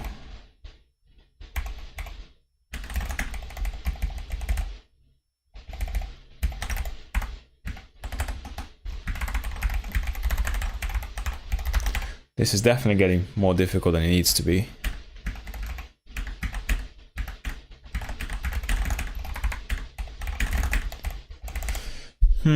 This is definitely getting more difficult than it needs to be, but yeah.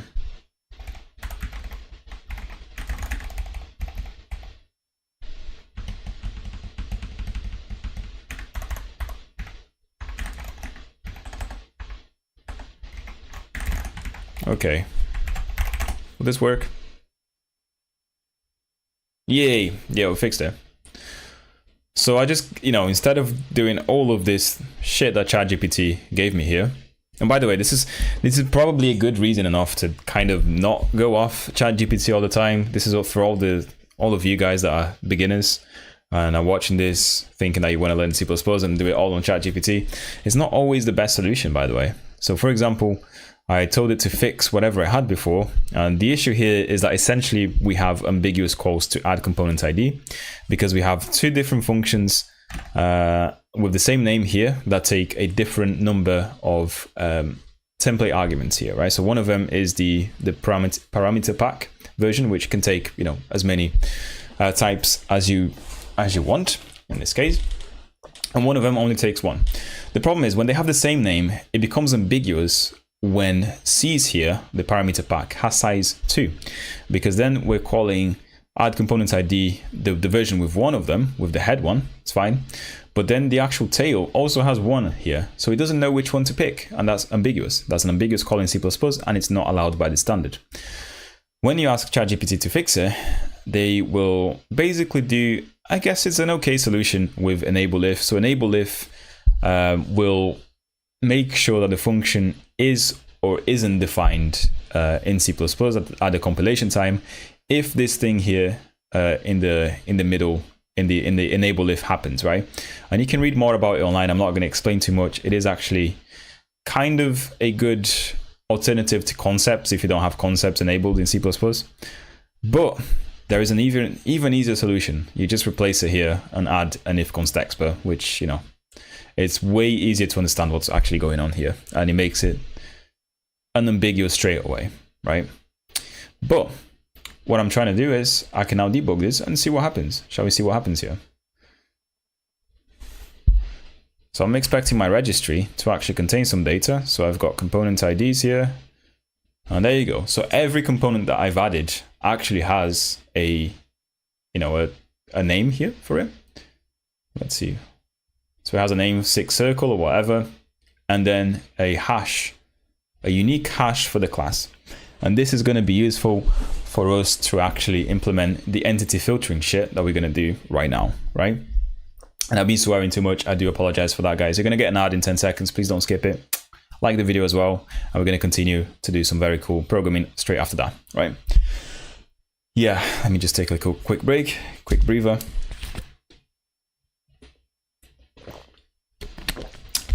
And if you're still here, why are you here? Why are you skipping my ads?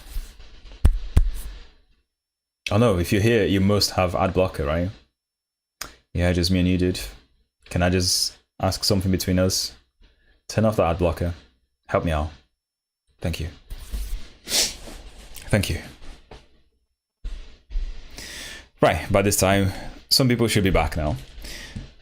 Unless you've been here all the time, which means you've turned on the ad blocker, and I don't appreciate that. I don't appreciate that. Anyway, so we want to get like some sort of entities, right? So we kind of want to do alter const, or let's register the entity, right? So we haven't got any code to actually allow the user to register entities, and that's something that we're going to do. So we are going to set entity to component, right? So let's create a dummy component for dummy square component.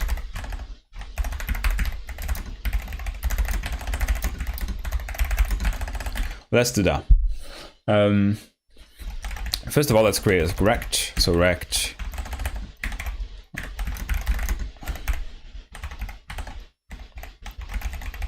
my rect. We have height equals something, and then we have like 10 pixels left, 10 pixels. Wait, what? So we need top, left, width, and height. That's what we want. Top, left.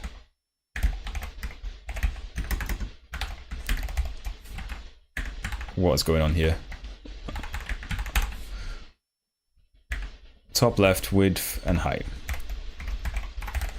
And this is a very nice little trick. I know there's only 3 people watching, but I really want to say this anyway.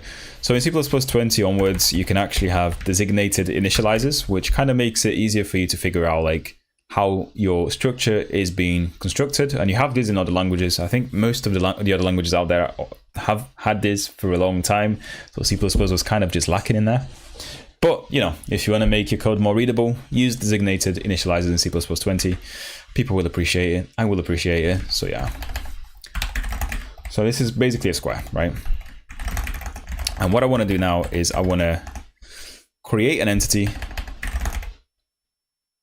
Now, yeah, we haven't figured out how to create a unique entity ID yet. We're going to do that in a bit. It should be very easy. We're probably going to have a singleton just for now, which is going to kind of hold all of the current entity IDs for a particular registry. And that's it. But yeah. Anyway, so we have my rect here. So we have register, registry, my registry, my registry. And what functions do we have? Now, this is the interesting bit. And still, if you guys watch these streams for a long time, you know that I complain about this every time I work with modules in C++. IntelliSense just sucks with modules, and there's nothing I can do really. Apart from complain on GitHub, which I have a few times, but nothing gets done. Nothing gets done. We want to set, right? So we want to set the entity. So basically what we want to do is like, we want to call the registry here, so the entities. And then we want to insert. Now, this is where it becomes interesting, because we have to add each component. Oh, no, we don't. This is just a variadic, sorry, a variant here. So all we want to do is insert, and we want the component ID for that component. Now, okay. Now we have something interesting here. We don't know which component this is. So let's see that. Because we know that this is a variant, right? So it's the variant get type.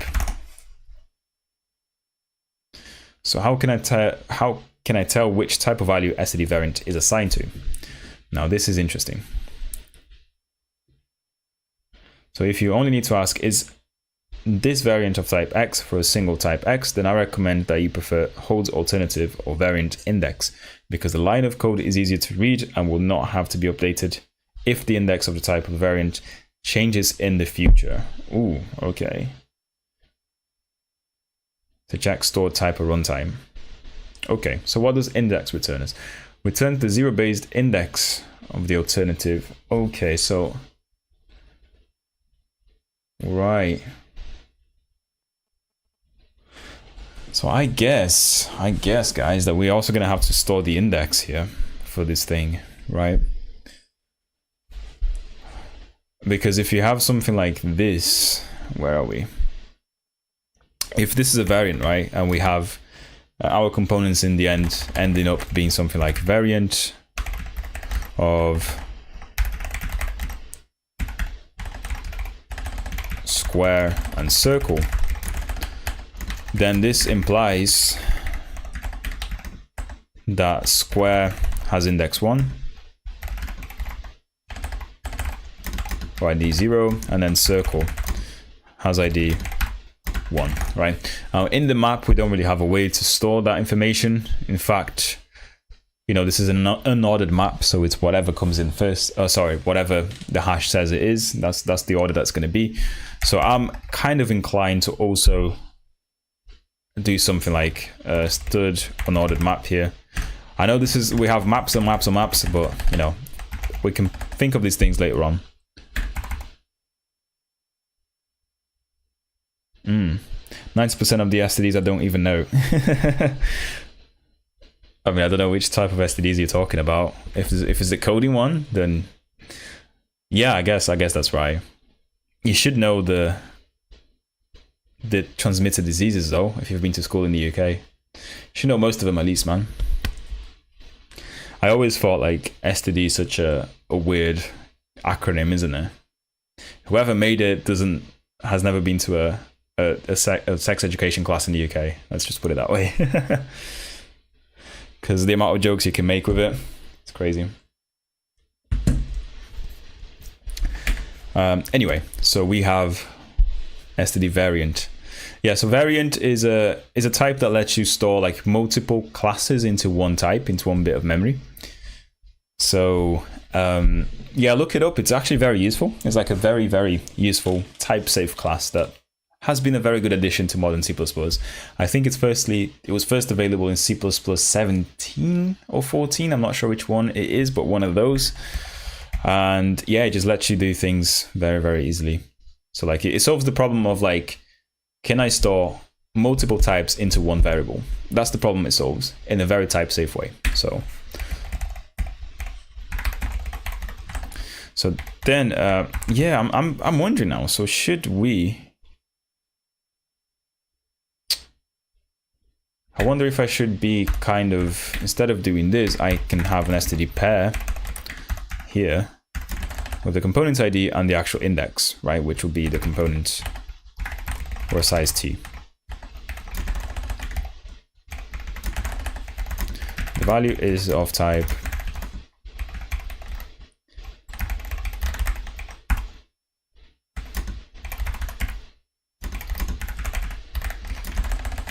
this is what I kind of want to do now. So we just changed it slightly to make sure that we can get this info. It does mean that we need to include the utility header. In fact, we need to include that anyway because we're using tuple somewhere. And now, yeah. And now in the functions that we're actually adding the stuff, right? So in here, we want to basically just add this in here. So the type.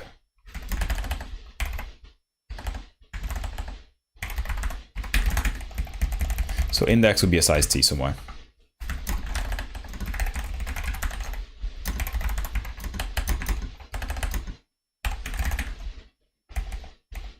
Yeah, we just have index here.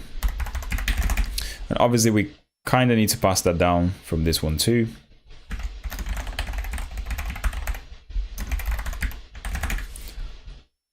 Index, and wherever we do this, we do index plus 1 in this case. And in here, we also do index. Now, I think it's just index here, right? We don't want to increment it twice. Yeah, we only want to do index plus 1 whenever we do. Yeah, no, actually. So std size t const new index plus 1.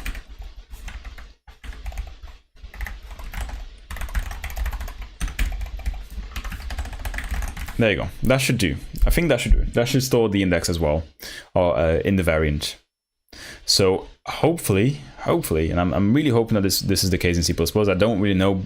I haven't read that bit of the standard.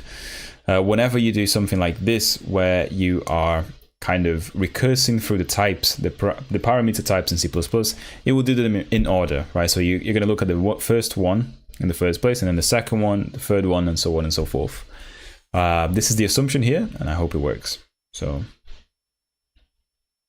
but anyway, that means that we have to add the first one here. This just has to have a 0. Can we build it? So we have a few errors. What's the first one? Type ID and index. So what is this? No matching member function to insert. That's fine. So stud pair, and then we can have component. Wait, what?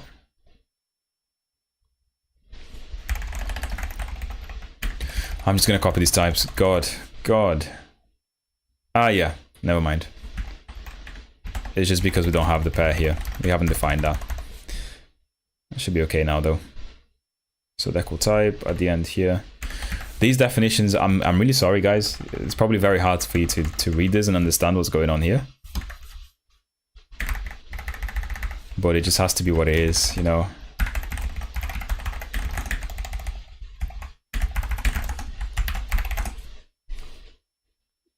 Now does this work a little bit better? So there you go, line 69, entities.insert. Now, yeah. Now, why did I want to know the type anyway? Yeah, now that's the point, yeah, because we had component.index, I believe it is, right? Is that a function? Yeah, it's a function.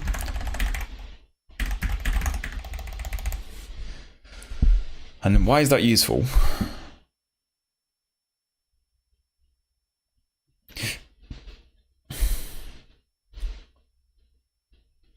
I still don't know why that was useful. I kind of do actually. So it was useful because I need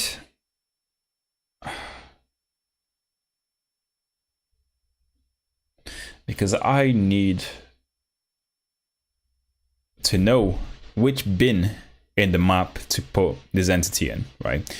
Because we have components ID here. Now, this is another question. So get variant type from index. So I can instantiate component type.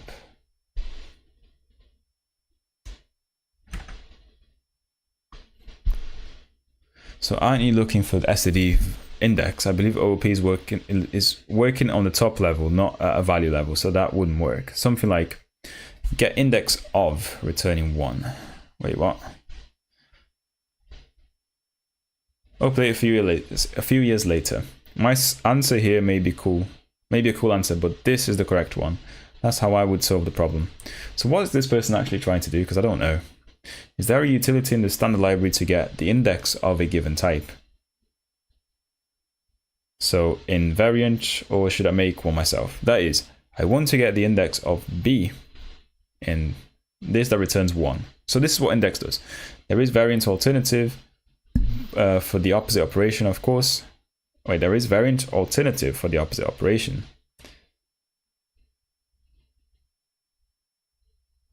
What's variant alternative? I don't even know. Let's take a look at that. Because we want to do, we want to kind of do the alternative thing anyway. So we have, basically we have the index of the type in the variant. So now we want to get, from the index, we want to get the type and do a type ID on that.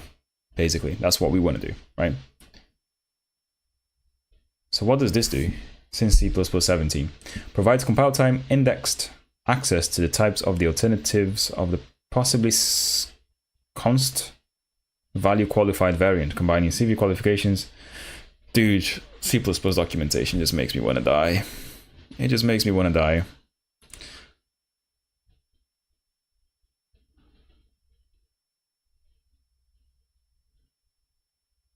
Static assert is the same. Const int is the same as variant alternative. 0 const my variant. What's my variant? So we have a type here.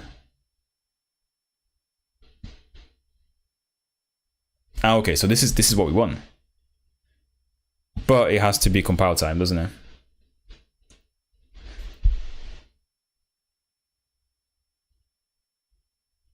Thing is, can we do it at runtime? Does it work anyway? So if I want to do something like stud variant alternative, yeah, also what's the variant alternative without the T on it?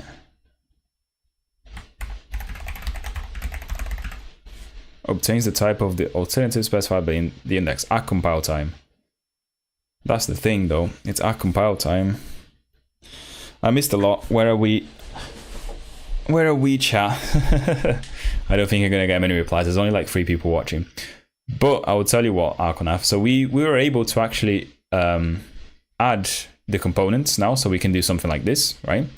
So I can do my registry and create circle and rect as components, and it will add them to the map.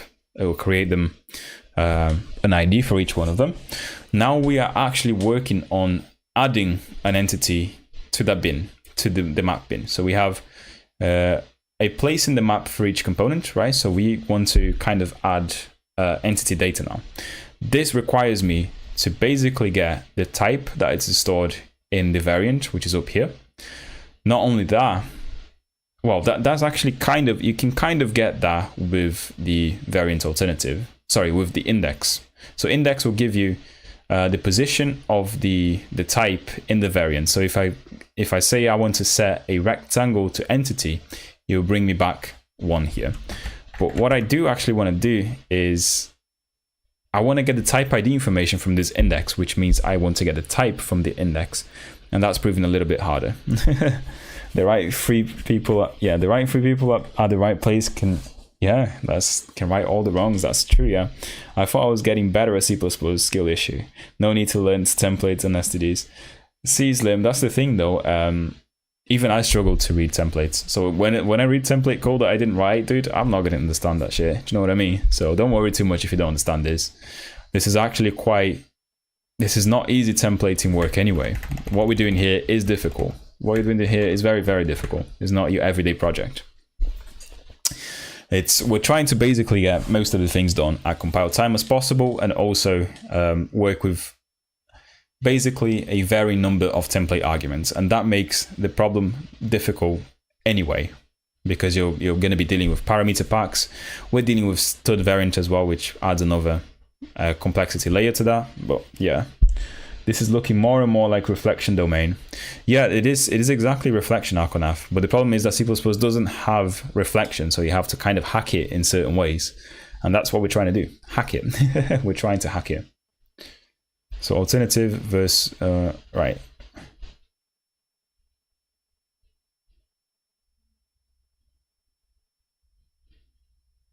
So where is variant alternative? That's what I don't understand here.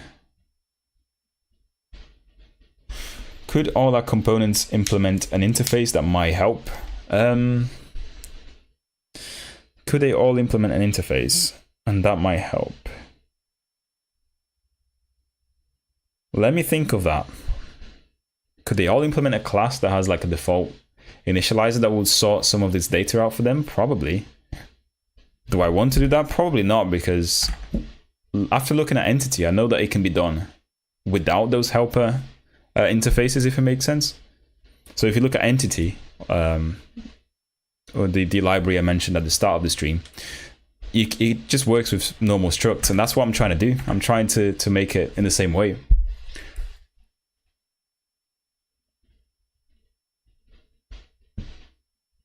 So I guess what I'm trying to do here is like C++ get type info from variant. So get currently held type info of stud variant, like boost variant type. Oh yeah, this is what I was trying to avoid. I was trying to avoid the visitor pattern because this is going to be making things more difficult. Okay, you are right. You have come this far, so do it to the end. Yeah, indeed, yeah. Thank you for the motivation. I suspect I'm going to need another cup of coffee somewhere though, in a bit. So, alternatively, so this guy has a variant tease, yeah, that's fine. If the IDX isn't, so wait, if IDX isn't variant end position, is this person just iterating over things? What are we doing here? So type info creates an array of type IDs of T's.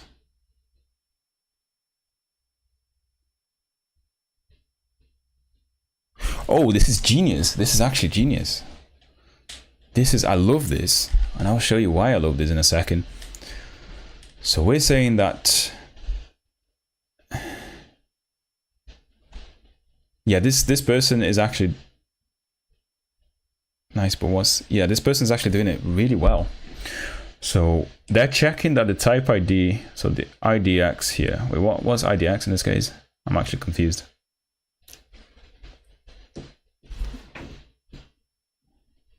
Yeah, I'm not sure why they're using IDX here, but what they're trying to do is like,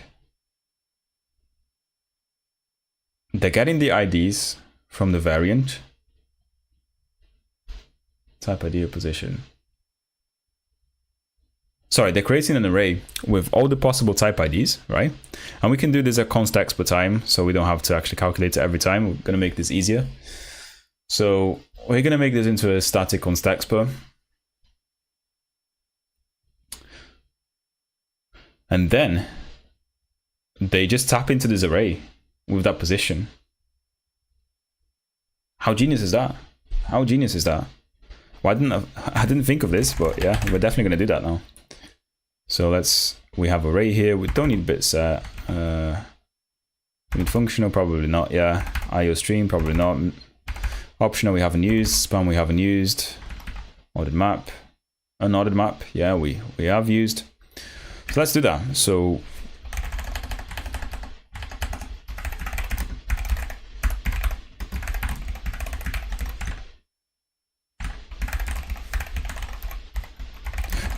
stud type info, and then we have the size of.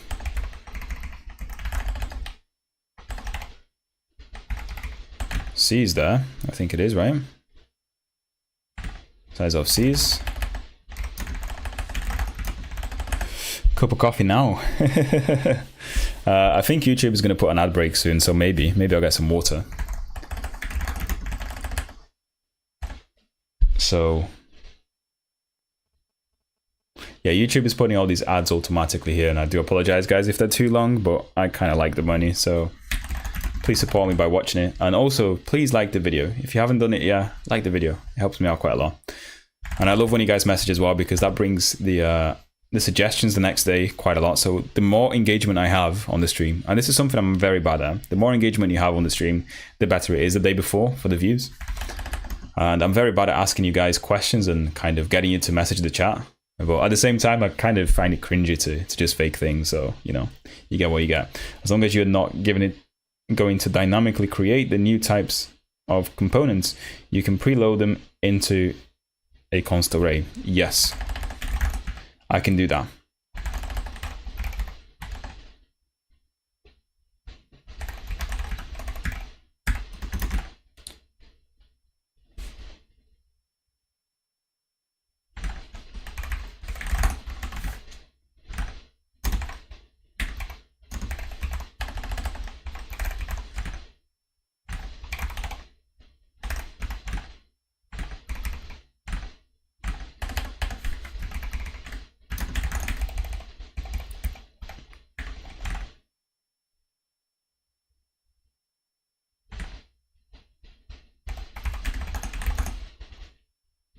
Right, so most of you should be back now.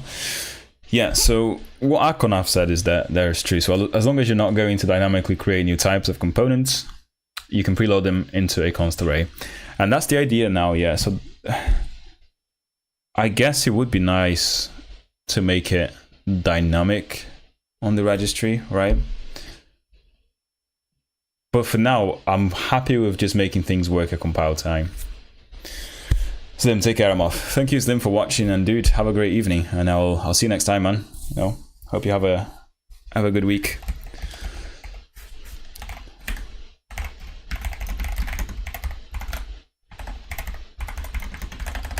That would be very rare. So you think that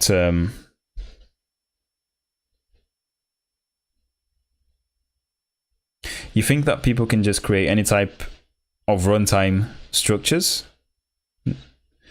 Why would that be rare? I don't understand that. Yeah, I don't understand that, Akonaf, because like you declare all the classes that are your components at compile time, and you create a registry, and all you have to do is to say that at the time of the creation, these are the types allowed to be components, right? You don't have to have them at compile time. You don't have to have all the components ready at compile time. You can add them dynamically, but the types will be there, if it makes sense. Creating a completely new type of component would be a very rare in a game context. Ah, okay, so you're arguing the other way around. Cool. I assume that you're saying the...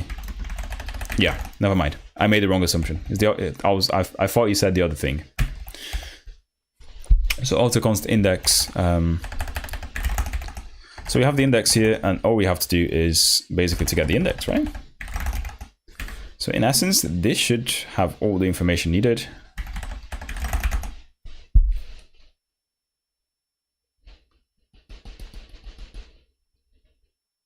Now let me think here.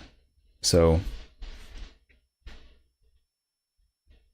yeah, so now I can do entities insert, because we have the index and we have the type, right? So we have entities insert.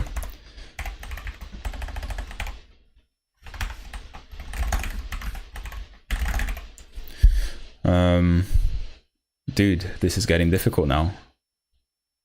But I'm literally like this close to getting something working.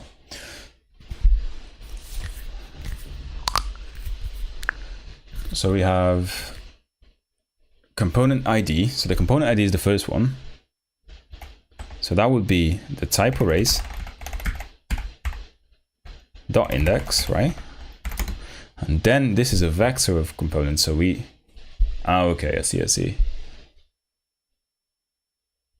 Yeah, if it doesn't already exist, we have to insert one. So this is why we do the auto find the found thing. So found equals entities entities.find autoconst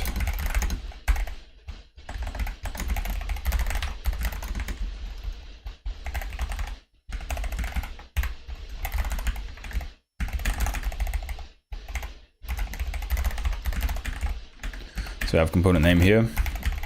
Oh,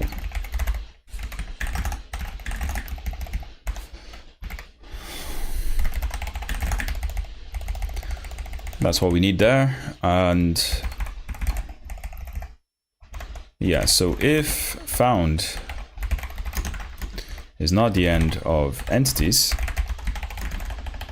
that means we already found something and the entity already exists. That's basically it.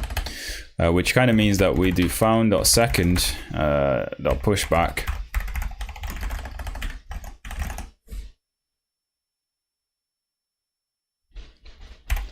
now we do the entity ID, right? So we do pair. So we do the entity ID and the component. That's it. That's basically it. And then we can return here early, and then if we haven't found, we'd do an insert, which would definitely do the component name there. And then this is going to be the vector containing only one thing, which is going to be, which is going to be ent ID and component. And that's right.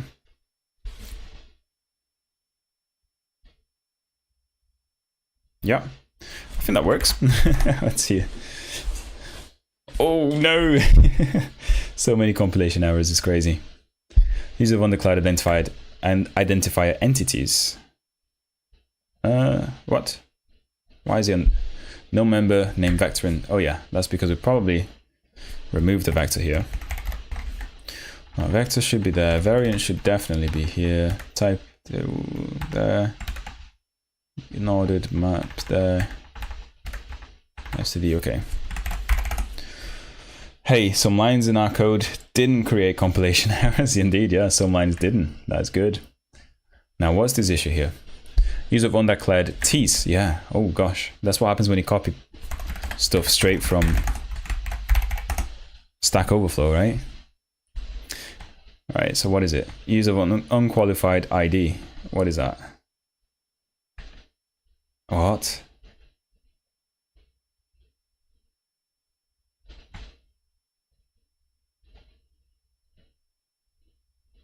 What? What's going on here?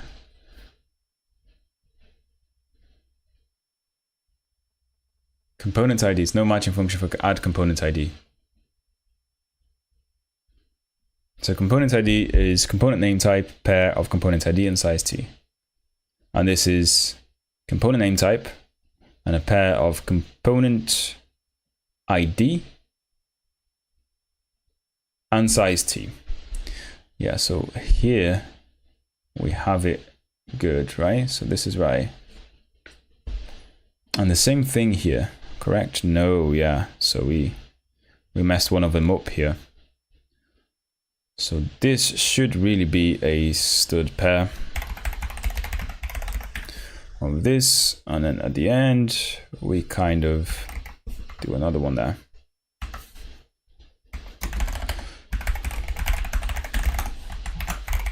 There you go.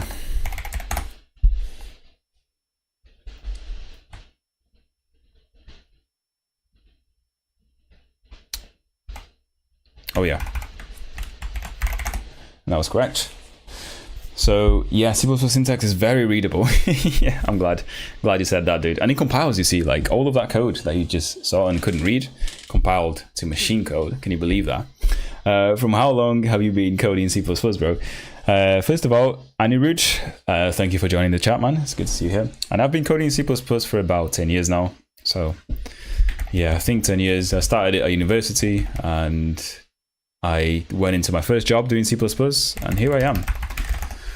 And I still know nothing. That's what I can say. I still know nothing, dude. But now, we should have the types available to us, right? So I can do something like this now. So I can do something like my registry dot set And then we have entity ID and then the component itself. So set, I have the component, the entity ID. This is a to do.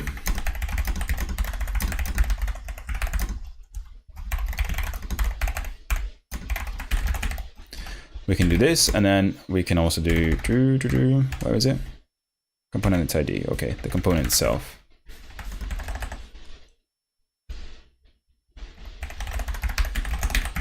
Now, because C++ is nice, this is actually done. Oh no, it's not.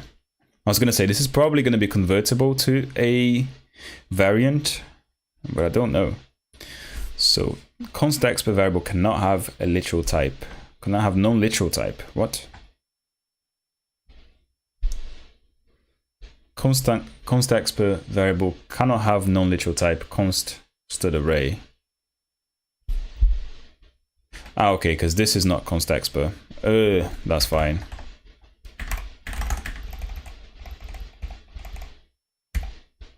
That is fine, I guess. So what we can do here, right, instead of, yeah, we're gonna have to create a new map here. So this is gonna store array to store all the type IDs in order.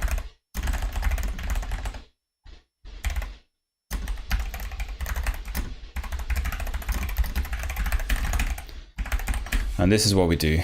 We're just gonna have to move down to here, basically.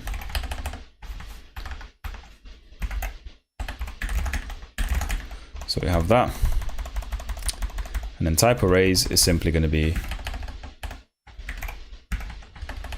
created, I guess, at the initialization time. Bit annoying, but it is what it is, right? So in here, we're going to put it right here, basically. This is what we're going to do.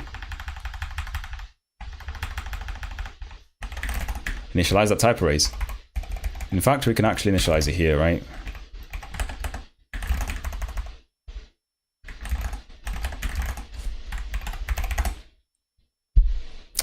Let's see what's not working. So this expected what?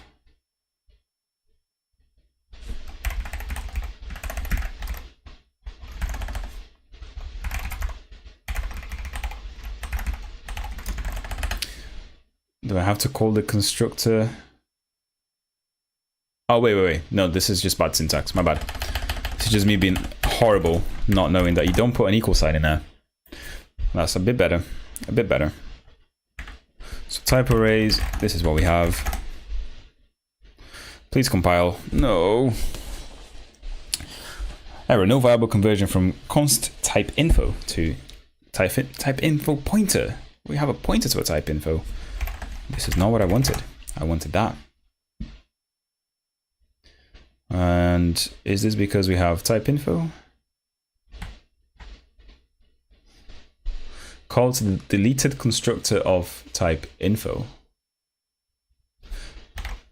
What? So I can only have pointers here. That is interesting, isn't it? Does that mean I have to store the pointer in here too? That is fine. I'll take that. Cannot initialize an array element of type info with an R value of type. Oh, this is getting more and more complicated the more we go along. But what is this doing here? So it's constant type. That's what we have. It's a constant type. It's a constant pointer, sorry.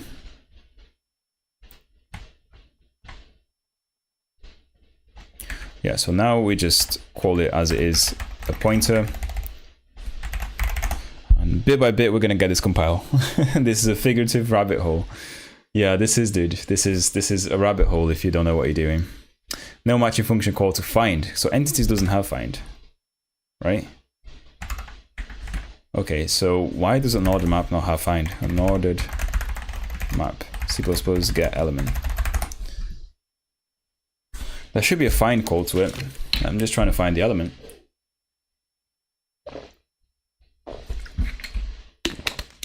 There you go. Find. It's right here. So why? Is it because component name? Ah, okay, yeah, because I search for the component name, which is type array.name. So entities is a component ID. What is a component ID? The hash code, right?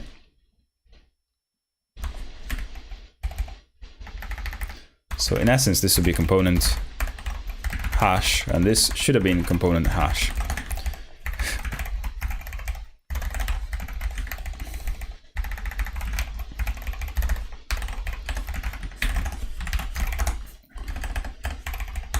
Yeah, it may look like I don't know what I'm doing, but I promise you guys, we're going to get somewhere today.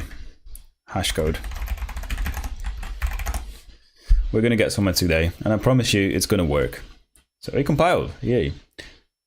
Yeah, now, you know, it compiled, it must work, right? Wrong. Let's see. So my registry, we have entities here. So we have that this component has an entity 0. The first and the second is a contained value.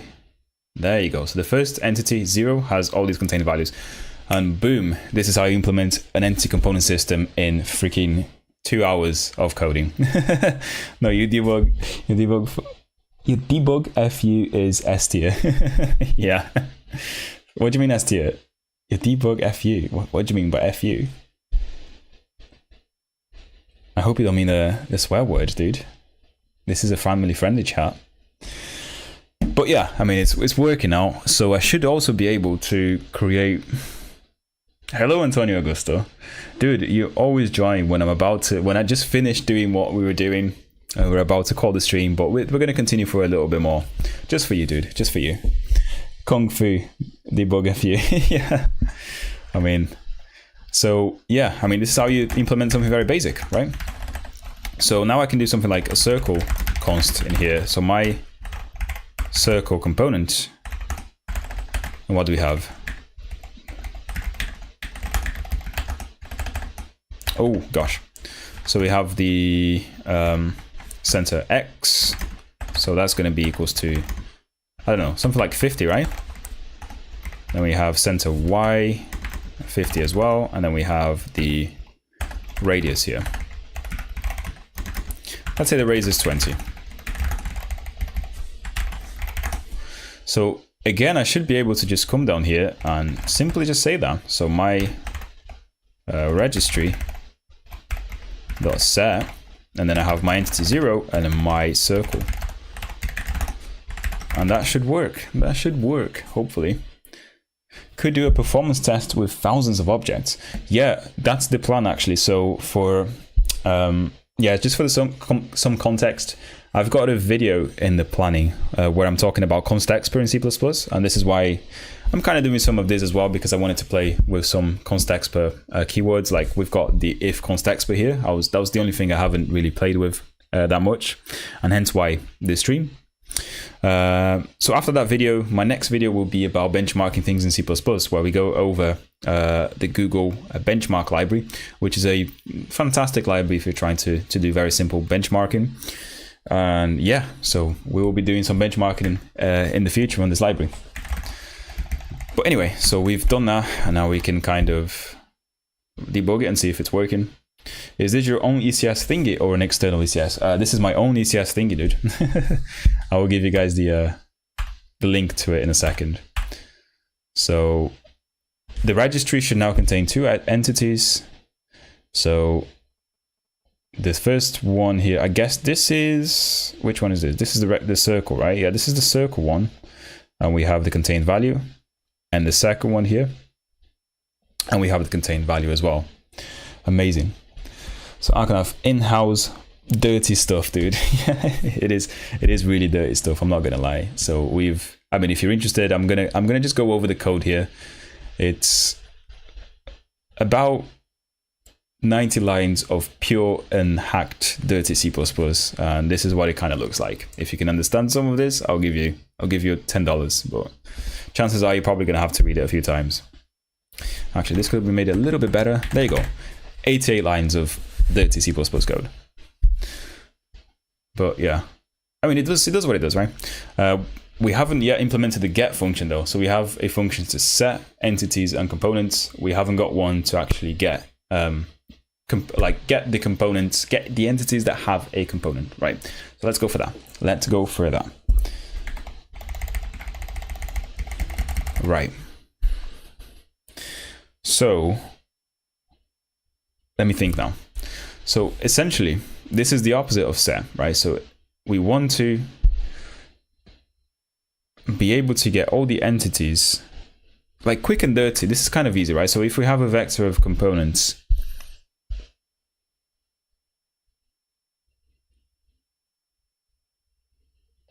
wait, no, this is wrong. This is wrong. So what should this be?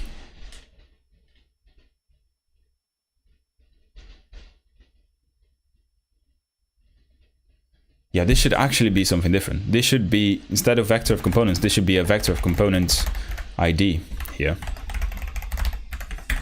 Right? And I guess we can make this stuff a little bit better. Oh.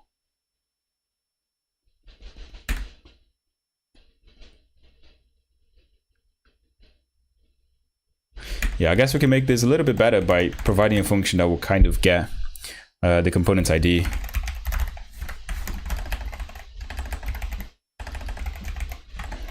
The component ID for a particular component, right? So we do something like, oh gosh.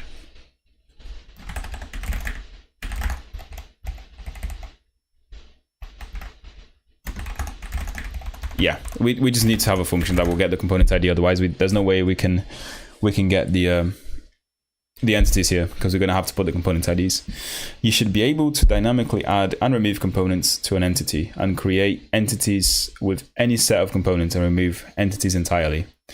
Yeah, cool. So that's what we're going to do. So from that description there, the only thing I realized that we don't have is to remove, right? So we don't really have a function to remove the entity.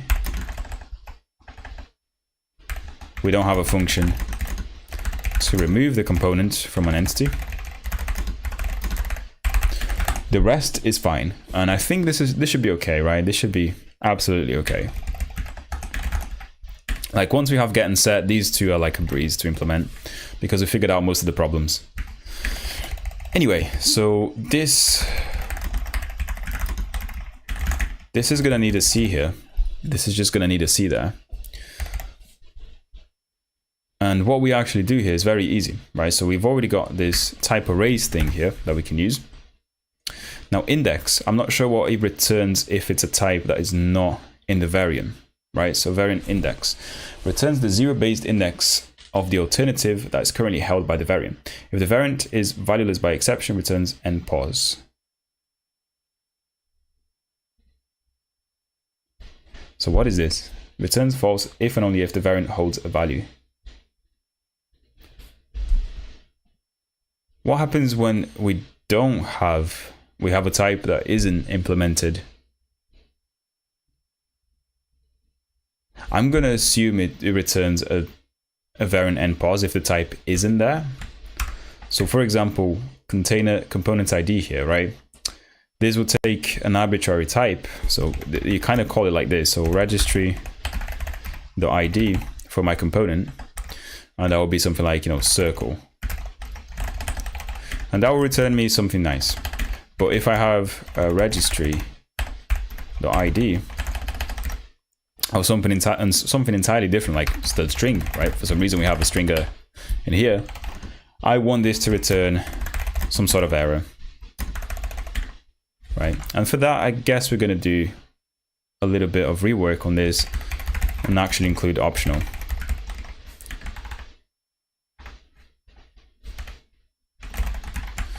So yeah, what I'm trying to say is that this is not always going to return a valid component ID. It could be an optional if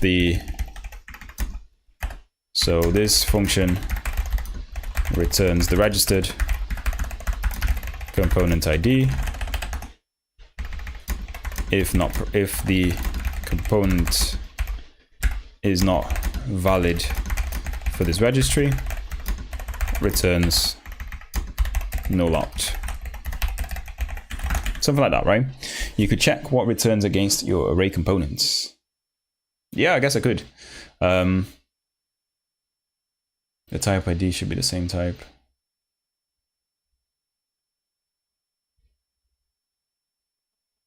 Let me think about that. Because I'm not too sure now. I'm not too sure what that means.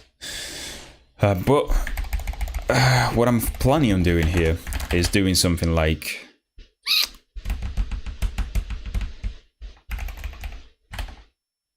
let me think. So what did we do here for the set? For the set, we got the component.index, which returns me that.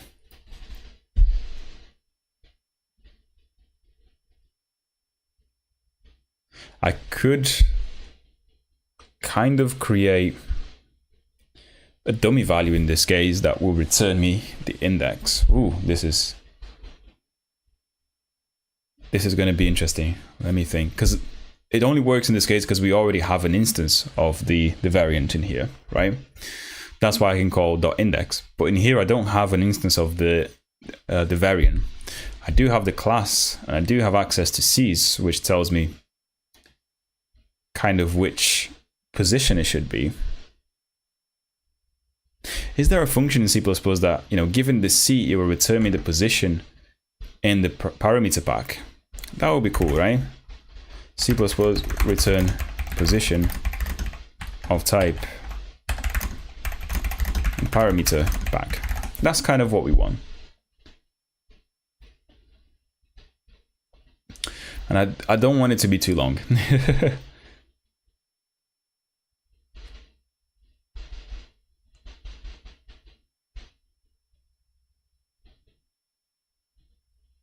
Yay, seg faults on G++ 5.4 when the type isn't on the list. I haven't tried on G++ 6. Okay, so yeah, ideally I don't want anything that will seg fault either, right?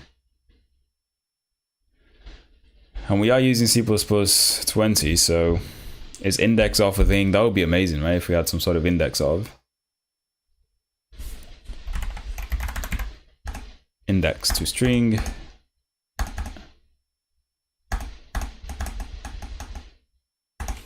Dude, this is too long for me to read on this stream. I just want something quick and dirty. Can we try ChatGPT again? Write a function in C++ that returns the position of a type in a parameter pack list, or some form of error otherwise.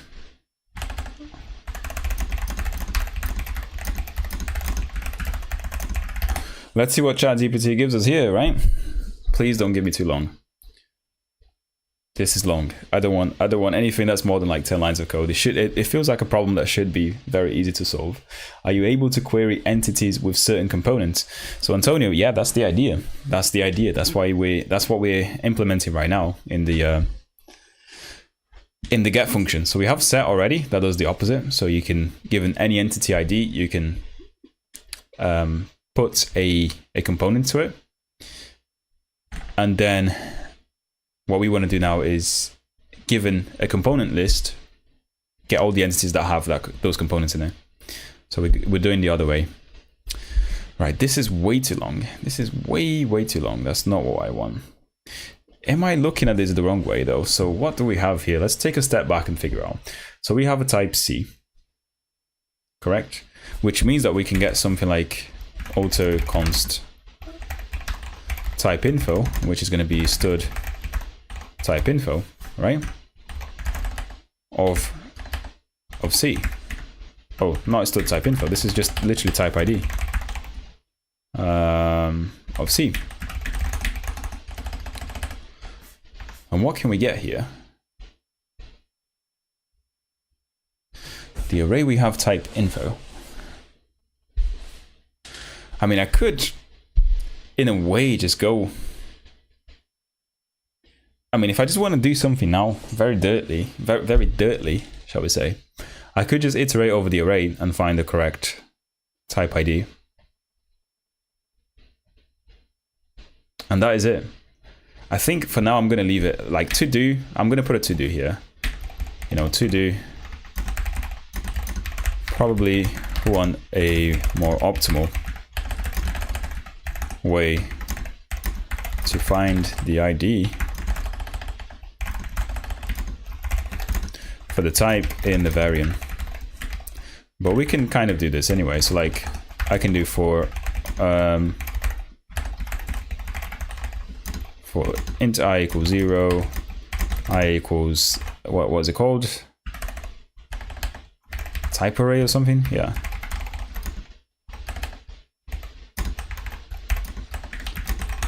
I'm doing a raw for loop here just because we need access to the index in this case.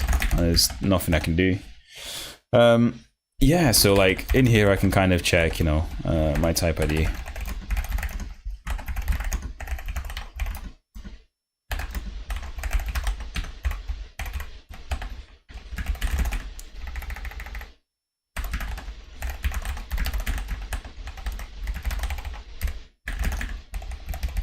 Something like this, right? So I do.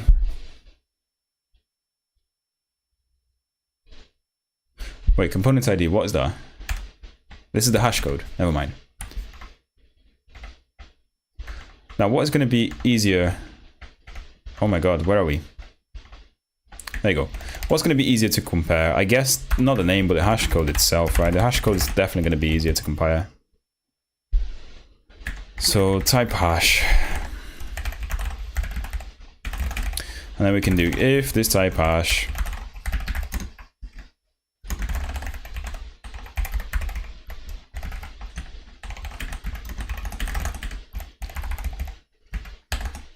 yeah, so if it is, then we return stud make optional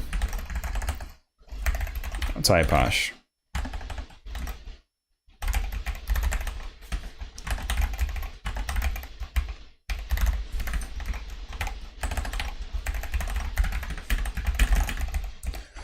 Yeah, that is it basically. Otherwise we return stud null opt. Yeah, ooh, null opt.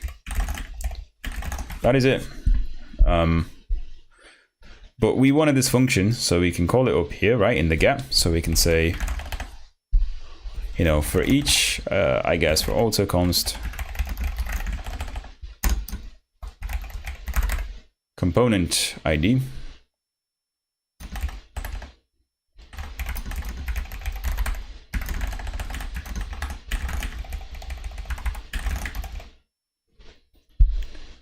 Yeah, let me think about this now.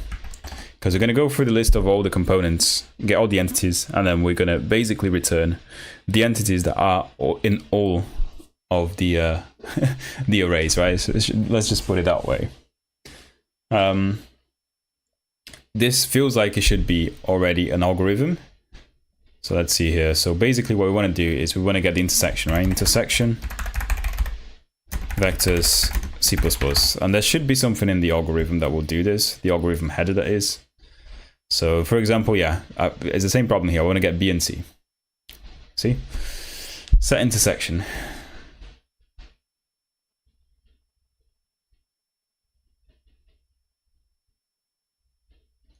Yeah. So set intersection will do this for us. Try SD set intersection. What is that going to give us? So we get input iterator 1, input iterator 2. I mean, this only works for 2 containers anyway, right? It doesn't really work for multiple ones.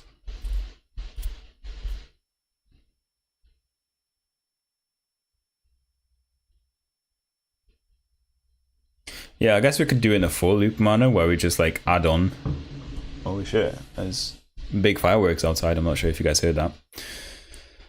Yeah, I can do it in a for loop manner where like I get the intersection of the first 2, and then with that intersection I get the intersection with the next one, and so on and so forth. That could work as well. Why not? Let's do this. But anyway, so what we need to do here is get all the component IDs.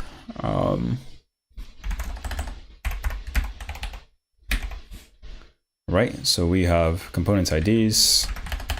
For each component ID, we want to get, what do we want to do? We want to get all the entities, right? Let me think. because we're going to iterate over the components now, and we're going to get all the... Yeah, this is a little bit...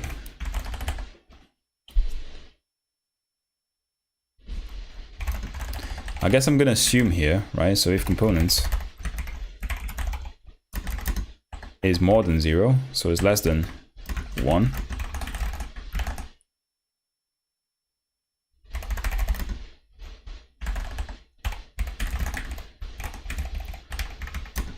again, get is going to be stud optional here of a stud vector of entity ID.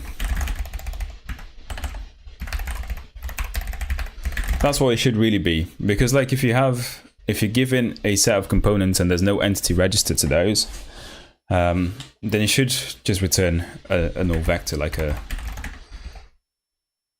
just a null vector basically. In fact, I don't even need the optional, just a vector will do, because an empty vector could be a null value, right? Is the invalid value. So it makes things a little bit easier to read. And yeah, this is where we start now. So like we assume here that we have at least a size 1, right? So we can do something like, std vector of entity ID, current entities, and that's going to be equals to, what can we do here? I guess entities. We're going to do a transformation there. Oh. Entities and their components, I guess.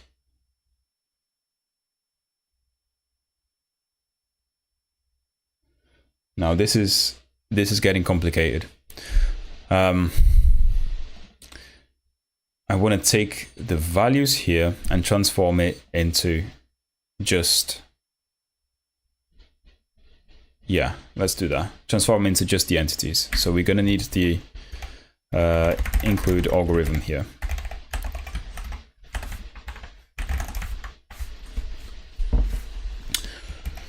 Oh gosh, yeah, I know this is not quite fun now, but we're getting there, guys. I promise this will work eventually.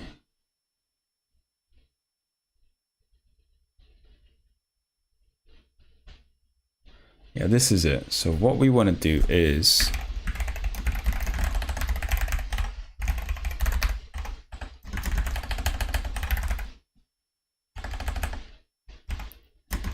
entity component. So components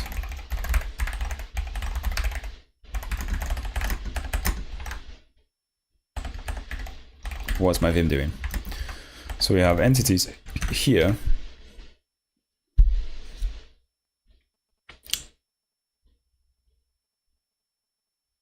Dot find, right? I guess.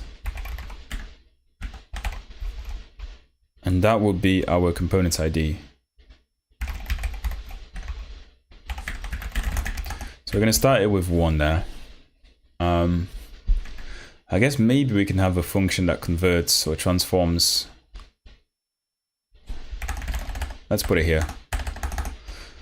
So yeah, we're going to have a function that will convert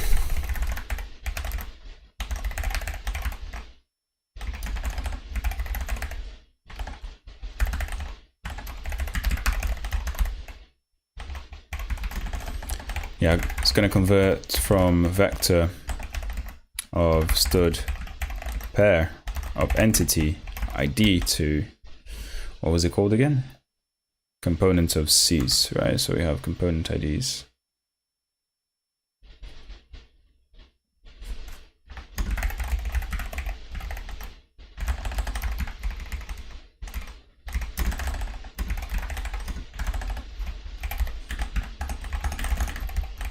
Yeah, I know it doesn't look that nice at the moment, but it is what it is. Template.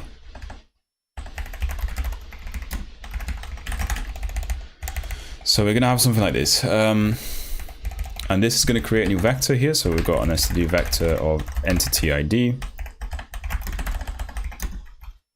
That will be called the result. And then we do a stud transform.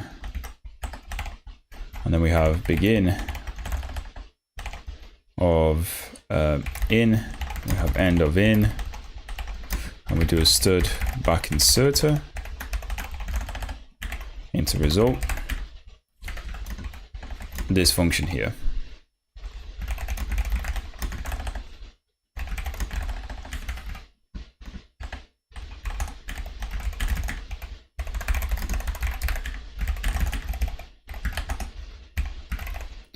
Yeah, so it's going to be literally just returning the pair, not first, I think it is.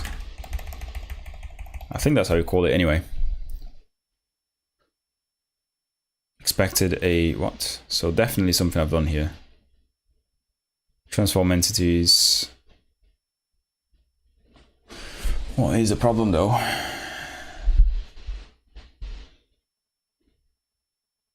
What have I done? Is it this? Is there something here? Is there something here?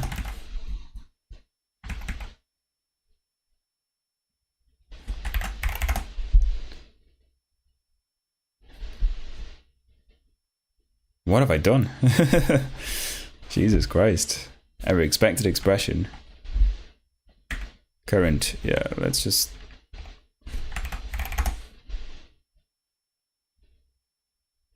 Like, what have I actually done here? I love when you get this type of stuff in C++.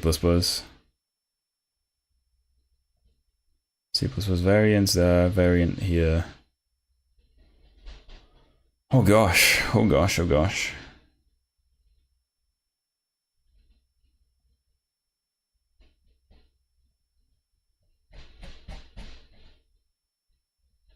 I've absolutely no idea what's causing all these line issues here.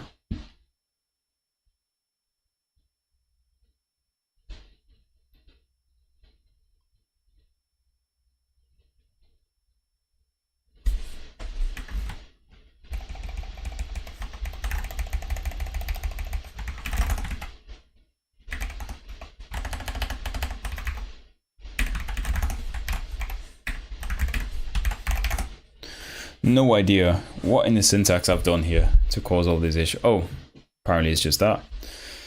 Right, autoconst type info called deleted constructor. Wait, how am I using type ID? Type info const. Okay.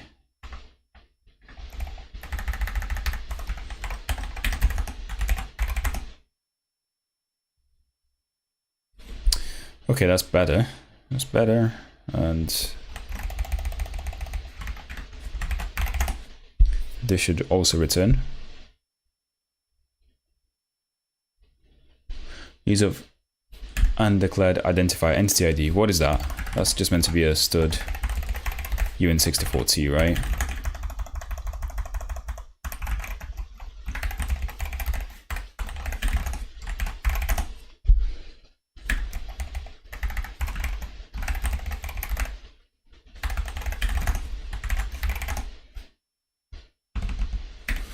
All right, in. Is that a reserved keyword? Nice. Expected that.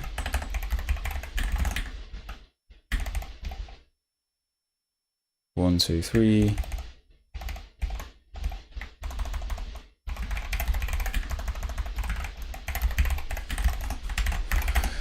Not very good names, but I know.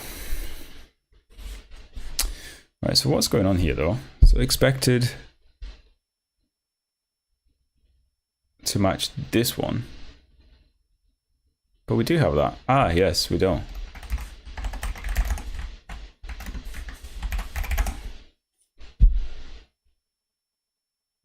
Okay. So is it warning? Using the result of an assignment as a condition without parentheses. Using the result. Okay, yeah. Type hash. That is indeed a warning. It should have been 2. See how nice Clang compilers is, guys. It's just so nice, isn't it? Just very, very nice.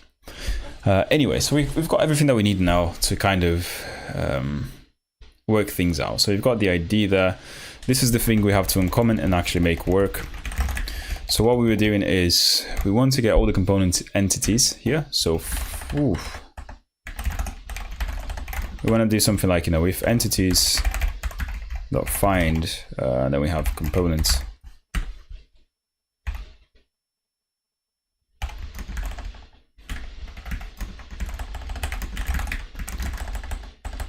Yeah, and if we assign that to found,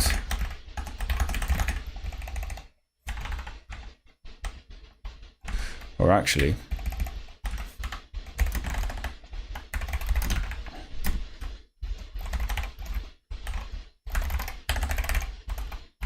just make sure that it is found. So if it's not, if it is the end,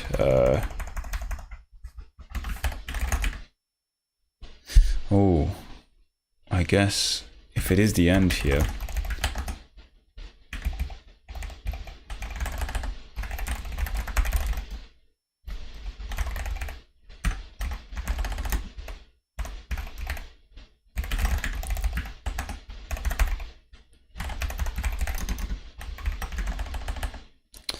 yeah, this would just be empty, I guess, right? Yeah, in which case, oh, we can return early as well. Yeah, in this case we can return early because that means no entities have this component. And if no entities have the first component, they can't have the other ones anyway, because it's going to be an intersection operation, if it makes sense. So going back to vector intersection here. So, you know, just make sure we want to get the intersection, which will be B and C in both cases, right? So these are the elements that are available in both vectors. But if the first one is empty, then the intersection is going to be empty, right? That's just the logic here. That's, you know, for those trying to understand what I'm actually doing here and wondering what the hell am I making this so complicated. Okay, so we haven't returned 0, which means we can kind of do something like result here. What did I call that function again? Transform ent IDs, right? And this is where we can do found.second.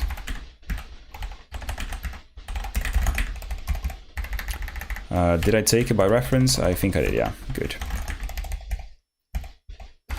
Yeah, and now we're kind of ready to make sure that we have the intersection done for us here.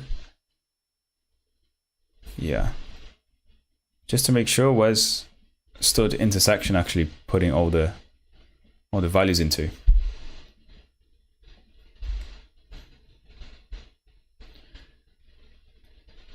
Please just give me a good example. So we're going to put all the back inserter. Oh, but I want to override it. Huh. Yeah, why not? I guess we can create another vector here. It's going to be this function is not going to be efficient at all. And that's something we're going to have to do in the future, but that's fine. We're just trying to get it working today. Right.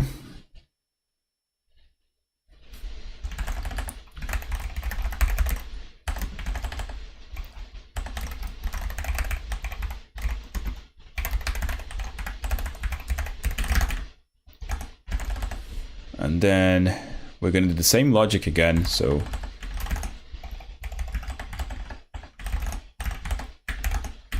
basically the same freaking logic again here.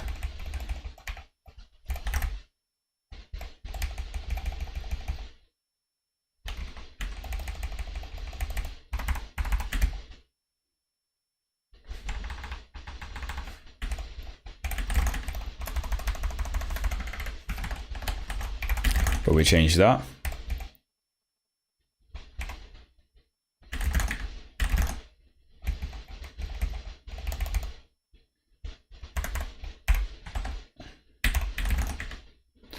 And then we want to, what? So result is actually cumulatively keeping track of the entities that we have intersected, right?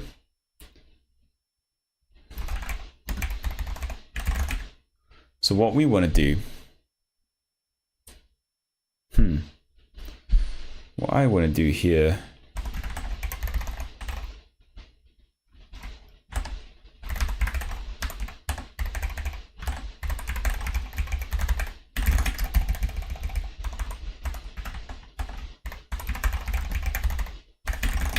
so we have the next component list of entities, and we want to somehow create another one here as well. So stud vector. We're moving a lot of shit here. And it's not going to be fast, but... And these are both empty. And then we do something like set intersection. Begin, end. Actually. To a begin, end. Begin and end. That's what we're going to need, right? Begin, end, and then back. Inserter into the inter result. Very cumbersome indeed, but oh well. So we have the result that we had before, and then the result that we had before, and then we have inner next component, and then we have the next component here. And in the end, what we got to do is just set result to whatever the inner result is. And in here, we just return that.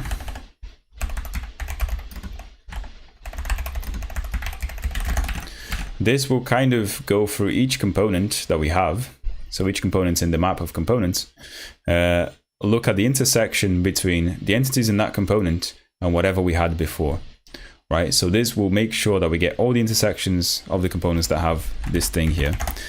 Now, do I believe this works? I don't know.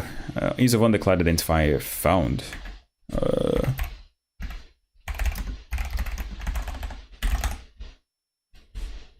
Auto const.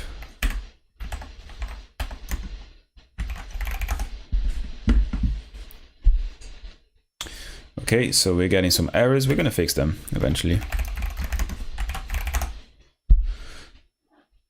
Okay, so component IDs. What's the issue here? Use of undeclared identifier component IDs.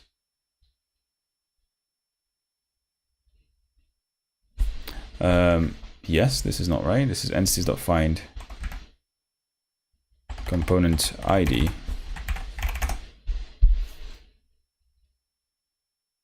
Okay.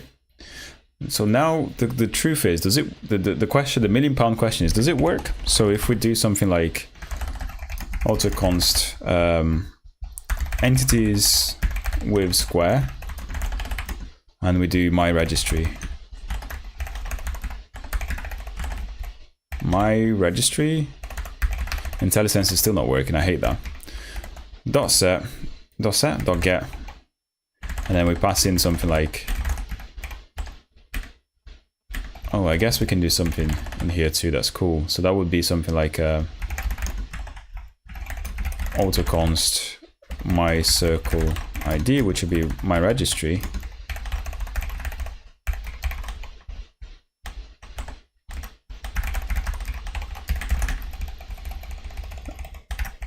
And then the same thing here, right? So that would be my rect ID.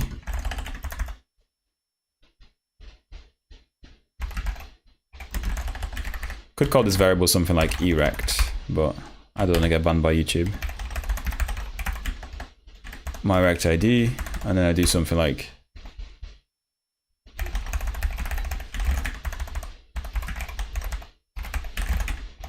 right. And then here I can just put both, right? So I can do something like my rect ID, my circle, and see what happens. Because in theory this should work. So error no matching for component ID. So what does that return actually? This should return an option of component ID. Ah, okay, yeah. I mean, I know that these will return something valid, so let's just, for the sake of not doing more code, let's just do that.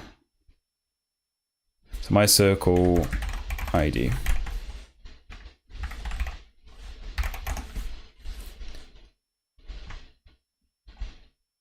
What?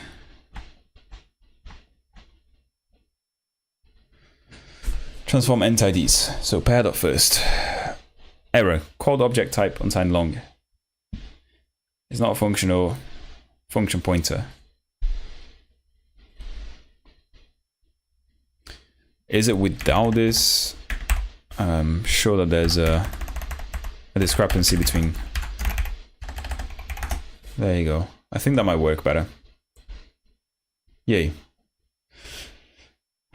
Right, so we have implemented this set. Sorry about that, guys. It took way too long, but at least we can do a set now, hopefully.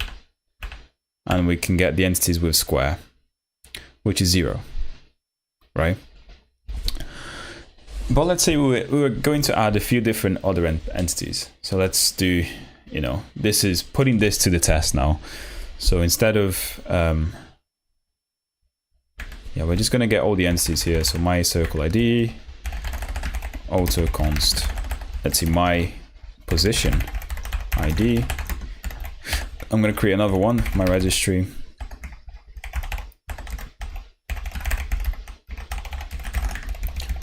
And we're also going to create a position, as I probably said here.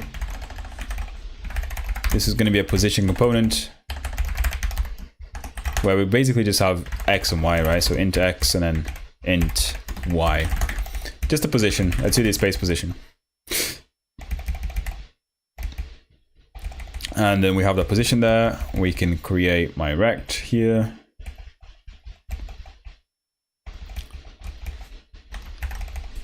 Let's put all of these in here.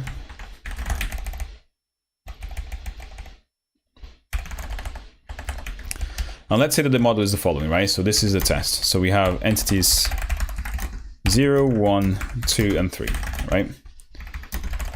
Components.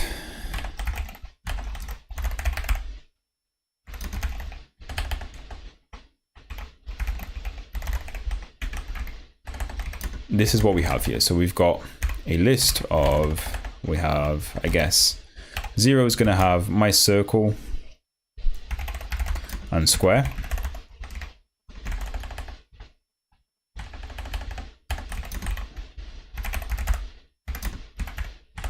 And rect, actually.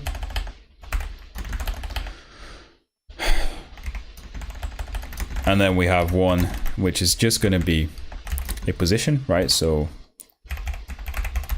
let's just put position on that one. And then we have 2 here.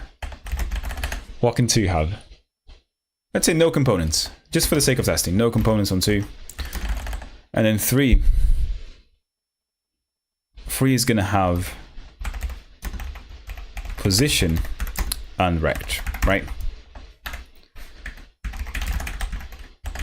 So if this works the first time, I'm going to be chuffed. I'm going to, you know, I'm going to feel like the best programmer ever if this works the first time. So for example, if I do something like I want to select, you know, tests here. Select ents with circle, which should be simply 0, right? And then if we do select ents with, let's say, rect, should be 0, and I guess 3, right?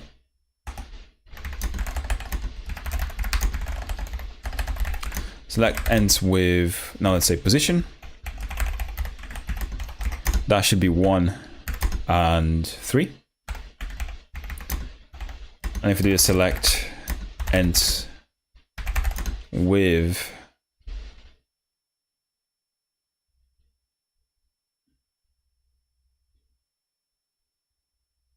two and 3 position, that should have been here. No, yeah, I think that's it. Those are all the intersections that we can do. We can't select an entity with nothing in it though, because I guess that's just not. Yeah, we can't really represent an entity that doesn't have any component currently. That's something we have to think about as well. But I'll be happy if this works. To be honest, I'll be very, very happy. So let's do that, right? So let's say that we set 0 is going to be circle. Let's create that all the components as well. So position const my position.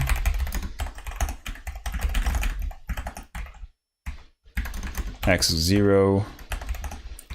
Y is going to be something like hello. Oh no, it's going to be 42, right?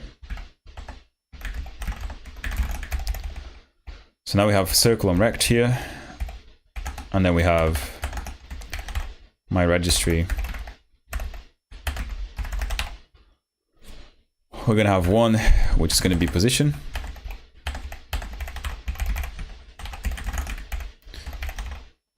Of course it's 42. It's the answer to everything, my dude. Everything. And then registry.set. This is where it becomes interesting. 3 is simply going to have position in here, my position, and my registry. I'm going to add another one of this, which is going to be rect, right? My rect. I'm so tempted to call my rect erect, just for the banter, but yeah. So now, what were we going to do? So we have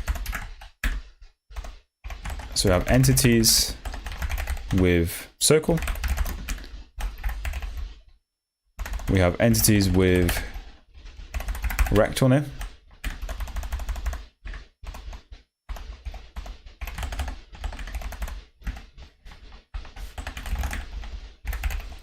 And then we have entities with rect position. Entities with position, I guess. Entities with position. Why? When did the E appear? What the hell?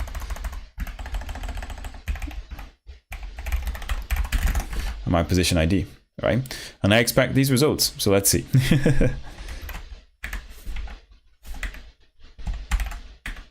Oh, why?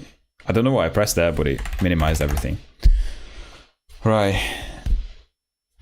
I'm gonna skip the ads here. I don't want it. You know, I'm gonna finish the stream soon, so I don't want you guys to. My position. Why is my position not working? Why is my position not working? Ah, yes, because you see, it makes sense now. I don't have position in here. But if I compile it again, it should work now. There you go. So we get like a burst of people as soon as I'm about to finish the stream. But let's see if this works now. So we get all the positions, all the IDs here. So 31 in the end, 85. They all have different things. So this is a hash. Create each of the stuff. Please don't give me anything that will crash the program. So now, right, entities with circle. What did you say we want? Circle should just be 0. And it's just 0. Entities with rectangle should be 0 and 3. And it's 0 and 3. Entities with position should be 2 and 3. And it's 1 and 3. Why is it 1 and 3? Oh yeah. Oh yeah, no, that's right, that's right. It's 1 and 3 anyway. 2 doesn't have anything, and it makes sense. So this actually works. This really, really works, and I'm really, really excited that this worked. And I'll tell you what, this is because I'm really excited. I'm actually going to push it all to GitHub now, so you guys can kind of look at the code. So let me create a new Argonath. This turned out to be awesome, man. Oh, thank you, dude. I was just thinking about that, which was the expected result. Thank you, Argonath. You can see, dude, if you put your mind into it, and if you have an idea, and you don't give up, and you're willing to do some research and have some people tell you what to do on the stream, like you did, dude, you're gonna get something done, essentially. I'm gonna create a new repository here. Just bear with me for a second, guys. It will be very quick.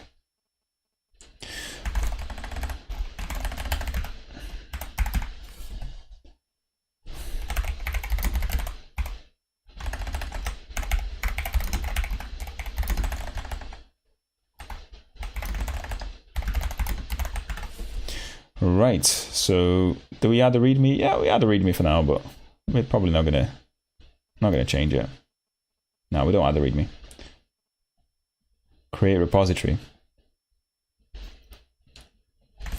Now, what I'm gonna do now is probably, did we have, okay, yeah, VS Code.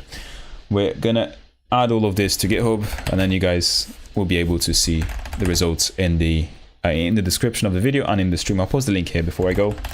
So I'm gonna do a git remote. Actually, first of all, let's do echo MECS. MECS. That was a very nice name by Robin, to be honest.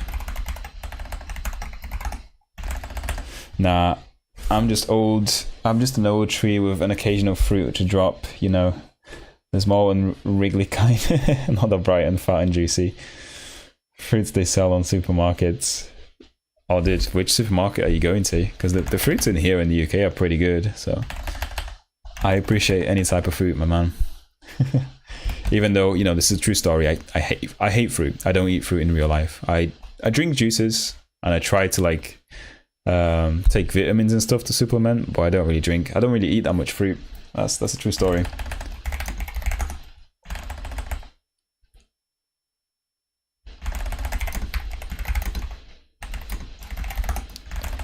Okay, so git add. Right, so what can we add here? So we're gonna add quite literally everything. Oh no, we're not. So git remove build -r, and git remove anything on VS Code. What? Let's see what we have here. And git remove anything on Conan as well. Jesus, that's why you don't do git add everything. This is why you guys don't do git add on everything. So git add everything will like literally just add all the build files, anything, which you probably don't want, to be honest. You probably don't want. So right, ECS app, profiler. So why is Conan still here? Like why is Conan still here?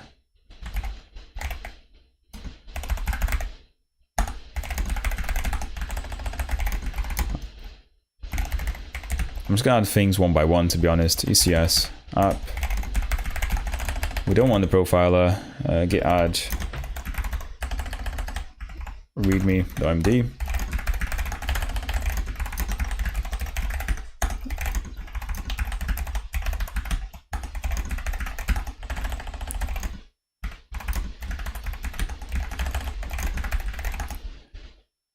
Yeah, so what do we do now?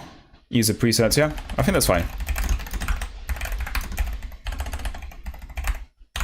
And I have to git remote add origin, right? Where is the origin?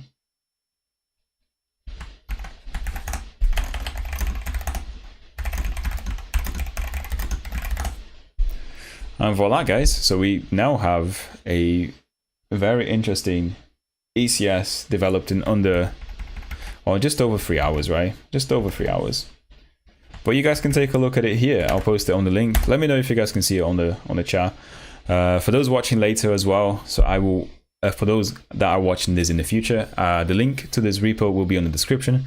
If you guys have any suggestions, anything that could be done better or implemented in a better way, feel free to post an issue in there. So we'll, yeah, help me contribute to this, dude, because I might actually do some more work on this. It's not just a one-time off kind of thing. But anyway, I'm gonna call it here, guys, because I'm extremely tired and I really need to get some sleep now. But it's been a pleasure. It's been a pleasure working with all of you. It's been a pleasure talking to all of you, especially you, Arkonaf. Are we going back to this in the future? So yeah, definitely. Let's go back to this in the future and actually do some benchmarking, right? Which you suggested. So I'm excited to kind of benchmark this and figure out that yes, we definitely have a very, very slow ECS indeed. So it would be nice to figure out ways to optimize it. But anyway, I'm going to call it here and I'll see you all in the future. Thank you all for watching. Make sure you like the video before you leave as well. And yeah, good night.